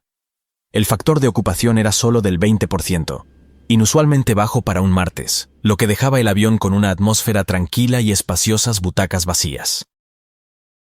Entre los pasajeros destacaban figuras como Thomas Burnett Jr., un ejecutivo de biotecnología de 42 años que viajaba por negocios; Mark Bingham, un empresario de relaciones públicas de 31 años, conocido por su afición al rugby; Jeremy Glick, un exjugador de lacrosse de 31 años, que regresaba de una visita familiar; y Todd Beamer, un representante de ventas de 32 años, padre de 2 niños pequeños. Otros nombres que resonarían en la historia incluían a Lauren Grant Colas, una sobreviviente de un accidente anterior que ahora enfrentaba su mayor prueba, y Linda Gronlund, una abogada de 44 años con un espíritu aventurero. Junto a ellos, embarcaron los 7 miembros de la tripulación, responsables de garantizar la comodidad y seguridad durante el trayecto. En la cabina de mandos se encontraban 2 pilotos altamente experimentados. El capitán era Jason Macmillan Dahl, de 43 años. Contaba con más de 11.000 horas de vuelo en su haber, muchas de ellas acumuladas en el Boeing 757 y modelos similares. Llevaba 28 años en la aviación, habiéndose unido a United Airlines en 1995 tras una carrera militar en la Fuerza Aérea de Estados Unidos, donde pilotó aviones de carga. Era un hombre meticuloso, padre de un hijo, y esa mañana había besado a su esposa Lynn antes de partir, dejando una nota en la cocina que decía: «Te veré esta noche. Te amo». El primer oficial era Leroy Homer Jr., de 36 años. Poseía cerca de 10.000 horas de experiencia en vuelo, con un enfoque en simuladores y entrenamiento para emergencias. Se había unido a United en 1995, después de servir en la reserva de la Fuerza Aérea, donde voló aviones de transporte. Homer era un devoto de su fe y familia. Esa mañana, su esposa Lerchen había rezado por él antes de que se fuera al aeropuerto. Juntos formaban un equipo sólido, con una química probada en vuelos anteriores. La tripulación de cabina estaba compuesta por 5 azafatas experimentadas. Lorraine Gabrielle Bay, de 58 años, con 19 años en United y una pasión por la música. Sandra Bradshaw, de 38 años, madre reciente que había trabajado en la aerolínea desde 1989. Wanda Anita Green, de 49 años, una veterana con 28 años de servicio y un sentido del humor contagioso. Cece Lyles, de 31 años, exagente de policía convertida en azafata, casada y con 3 hijos. Y Deborah Ann Welch, de 47 años, con 24 años en la compañía y un rol de jefa de cabina ese día. Estas mujeres, entrenadas para manejar cualquier crisis, no imaginaban la magnitud de lo que se avecinaba. La tripulación del vuelo 93 había llegado al aeropuerto temprano esa mañana, procedente de sus hogares en la zona de Nueva Jersey y Pensilvania. Tenían un día rutinario por delante, con planes de regreso a casa esa misma noche. Algunos, como el capitán Dahl, habían pasado la víspera con sus familias, disfrutando de una cena sencilla o una llamada rápida. El clima en Newark era perfecto para el despegue. Cielos despejados, viento ligero y visibilidad ilimitada. Todo apuntaba a un vuelo sin complicaciones. Un cruce pacífico del continente americano bajo un sol radiante. Pero en las sombras, 4 hombres se movían con precisión calculada. Ziad Jarrah, de 26 años, libanés de familia acomodada, se había radicalizado en Alemania y entrenado en campos de Al-Qaeda en Afganistán. Era el piloto designado, con licencia de vuelo obtenida en Florida. Le acompañaban Ahmed Al-Hasnawi, de 20 años, saudí inexperto pero feroz. Ahmed Al-Nami, de 23 años, otro saudí con estudios en ingeniería. Y Said Al-Ghamdi, de 22 años, exsoldado saudí. Habían llegado a Newark el 7 de septiembre, registrándose en un hotel cerca del aeropuerto. Esa mañana, pasaron los controles de seguridad sin alertas, portando cuchillos permitidos entonces y un dispositivo falso de bomba. se acomodaron en primera clase, cerca de la cabina, esperando el momento preciso. A las 8:01 de la mañana el vuelo 93 dejó la puerta de embarque. Pero el tráfico en la pista lo retuvo hasta las 8:42, cuando finalmente despegó sin incidentes.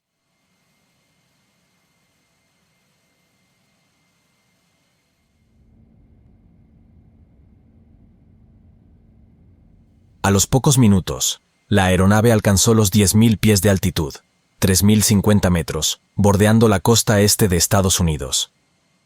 El capitán Dahl y el primer oficial Homer se turnaron en los controles, charlando sobre el clima y las noticias del día. Un artículo sobre el reciente lanzamiento de un transbordador espacial. Los pasajeros se acomodaron, algunos pidiendo café, otros revisando correos en sus computadoras portátiles. La azafata Bay sirvió el desayuno matutino, mientras Bradshaw atendía a un niño nervioso por el despegue tardío. Alrededor de las 9 de la mañana, el vuelo se estabilizó a 35.000 pies, 10.700 metros, con una velocidad de 500 nudos, 926 km por hora. El transpondedor identificaba al avión como UAL-93, y el control de tráfico aéreo de Nueva York lo monitorizaba sin problemas. En ese momento, el mundo comenzaba a desmoronarse. El vuelo 11 de American Airlines acababa de impactar la torre norte del World Trade Center en Nueva York, a las 8:46. Pero en el vuelo 93, la noticia aún no llegaba. Los pilotos intercambiaban chistes ligeros, y un pasajero como Jeremy Glick jugaba con su esposa en un teléfono satelital, planeando una cena familiar al llegar a casa. Justo entonces, a las 9:19, el despachador de United Airlines, Ed Ballinger, envió un mensaje de texto vía ACARS, el sistema de comunicaciones aeronáuticas, advirtiendo sobre intrusiones en cabinas de otros vuelos. Cuidado con cualquier intrusión en la cabina de mandos. 2 aeronaves han impactado el World Trade Center. El mensaje llegó a la pantalla de la cabina del 93, pero los pilotos estaban ocupados con el ascenso. 2 minutos después, a las 9:21, Ballinger reiteró: amenaza creíble a United 175. Otras 2 aeronaves abajo. Confirma que recibiste. Dahl respondió brevemente: Ed, confirma el último mensaje, por favor, Jason. Pero el tiempo se agotaba. A las 9:27, la última comunicación rutinaria con el control de tráfico aéreo se realizó sin anomalías. El vuelo 93 viraba ligeramente al sur, manteniendo su ruta programada. En tierra, las noticias del segundo impacto, el vuelo 175 de United golpeando la torre sur a las 9:03, se extendían como un incendio. Ballinger, angustiado, envió otra alerta a las 9:23. Peligro de hijacking. 2 aviones impactaron World Trade Center. El mensaje parpadeó en la cabina, pero ya era tarde. De repente, a las 9:28, todo cambió. 4 hombres se levantaron de sus asientos en primera clase. Jarrah, con una expresión fría, sacó un cuchillo de su equipaje de mano. Al-Hasnawi y Al-Nami bloquearon el pasillo, mientras Al-Ghamdi apuñalaba a una azafata que intentaba intervenir. «Quédense sentados, tenemos una bomba», gritó uno de ellos, blandiendo un dispositivo casero envuelto en cinta roja. El caos estalló. La azafata Welsh corrió hacia la cabina para alertar a los pilotos, pero fue arrastrada y apuñalada. Bay y Bradshaw intentaron calmar a los pasajeros, pero los gritos llenaron la cabina. En la cabina de mandos, Dahl y Homer oyeron los golpes contra la puerta reforzada, aún no blindada como después del 11S.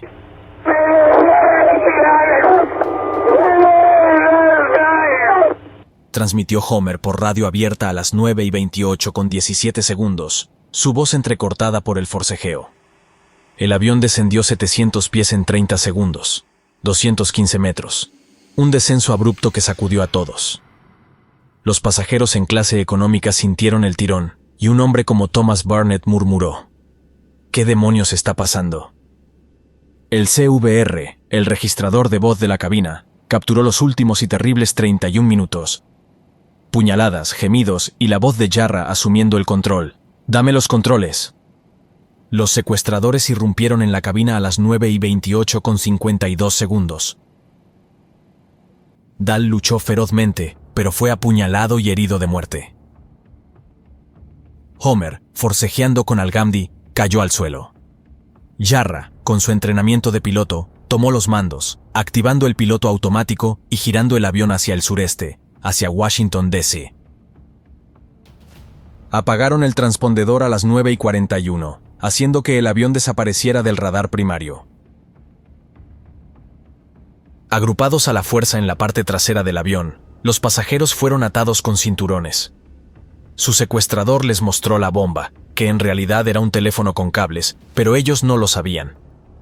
El terrorista dio una orden escalofriante a una de las azafatas, ordenándole que sirviera bebidas.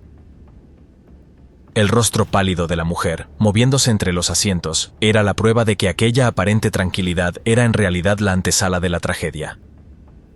A las 9:31:57, Jarrah cometió un error. Activó el micrófono de la radio abierta. Su voz, con acento libanés, resonó en el control de Cleveland.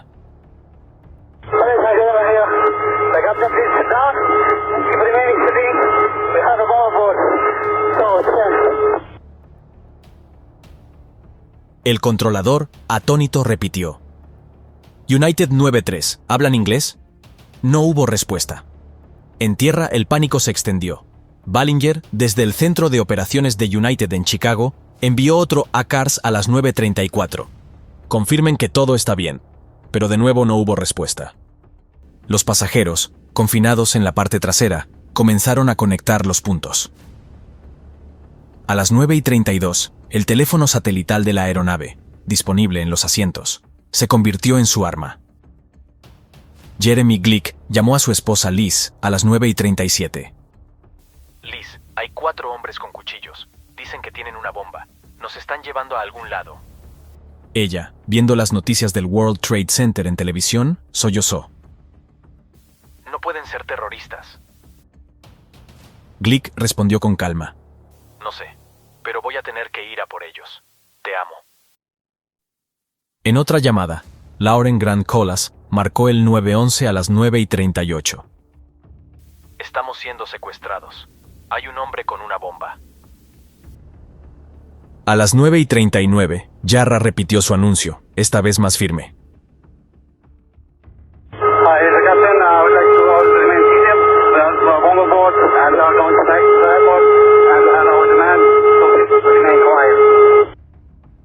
Pero el avión no regresaba.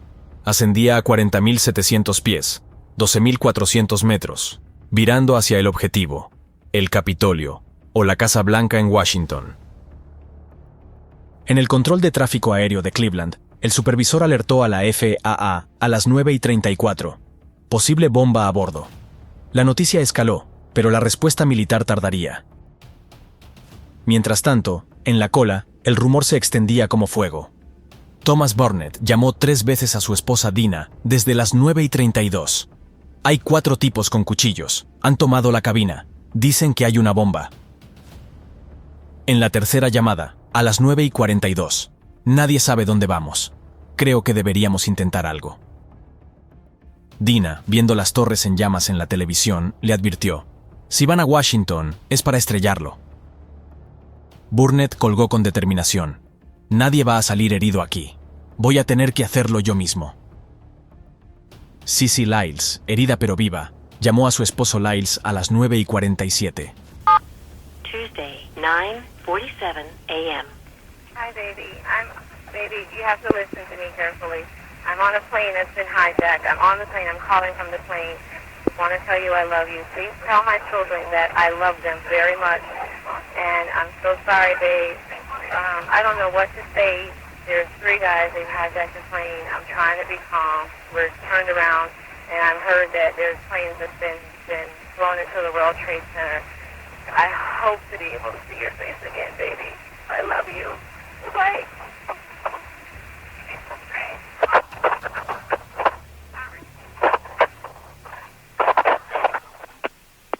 End of message. A las 9:51, Jarrah ajustó la frecuencia VOR hacia el Aeropuerto Nacional de Reagan, alineando el avión con Washington. El descenso comenzó sutilmente, pero los pasajeros ya sabían la verdad. Todd Beamer, en el asiento 20B, llamó al servicio de atención al cliente de United a las 9:43, conectando con la supervisora Lisa Jefferson.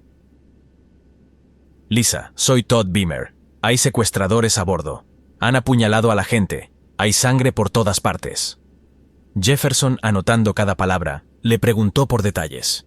Beamer describió. Uno lleva una bomba roja. Nos han movido a la parte de atrás. Creo que vamos a morir. Pero entonces, su tono cambió. Algunos de nosotros estamos hablando de no ser víctimas, vamos a intentarlo. Jefferson oyó rezos en el fondo, y Beamer recitó el Salmo 23. A las 10:05, antes de colgar, Beamer dijo, ¿estás lista? Vamos a por ellos. El pulso se aceleraba. A las 9:55, en medio del caos, Sandra Bradshaw logró acceder al teléfono de la cocina del avión, la zona de servicio de a bordo. Realizó una llamada a su marido y aterrorizada le dijo, «Están diciendo que hay una bomba, nos han apuñalado». Mientras hablaba, hirvió agua en la cafetera y dijo a sus colegas, «Todos, traigan el agua caliente». El plan se formaba, usar extintores, carritos de servicio y cualquier cosa como arma. Mark Bingham, corpulento y valiente, se unió al grupo junto a Glick y Burnett. «Si no lo hacemos nosotros, nadie lo hará», murmuró Burnett. A las 9:57, la votación fue unánime en la cola. Luchar o morir.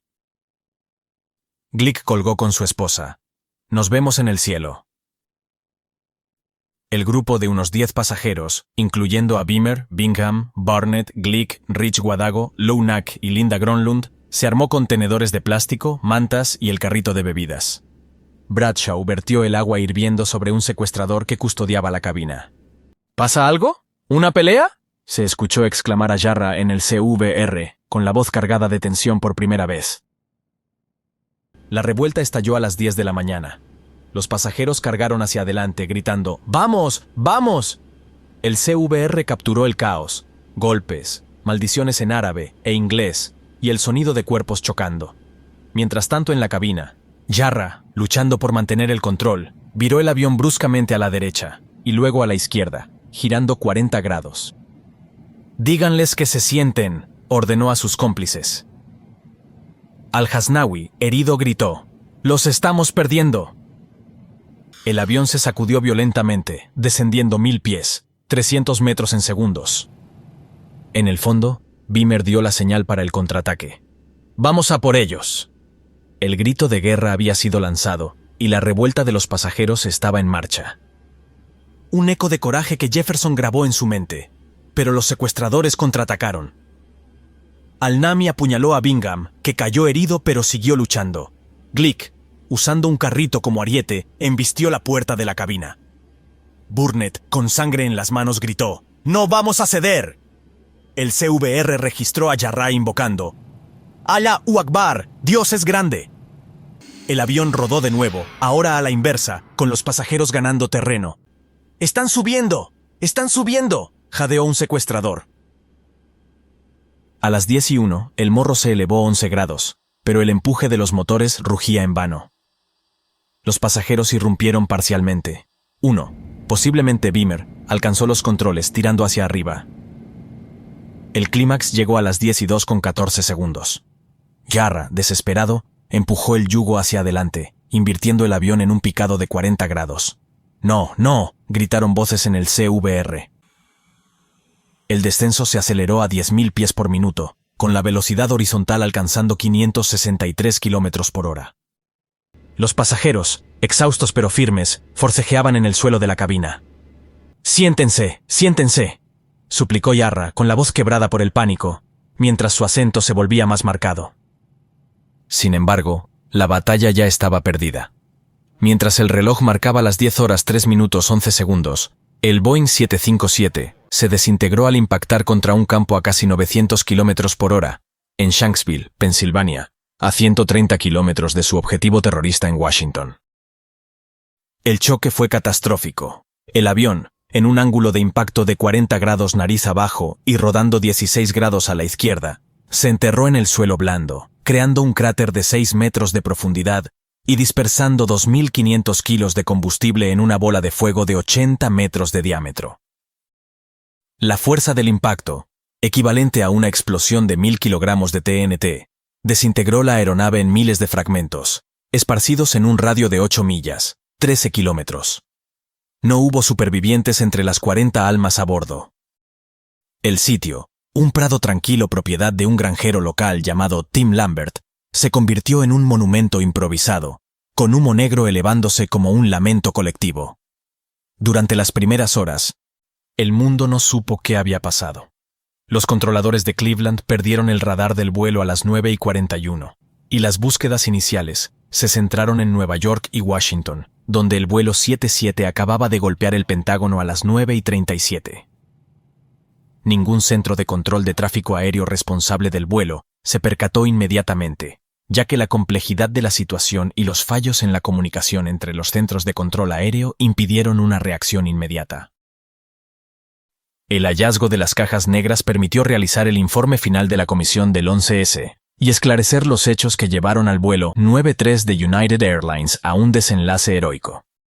¿Por qué ocurrió esta tragedia? El informe final de la comisión del 11S indicó que no hubo fallos mecánicos en el avión.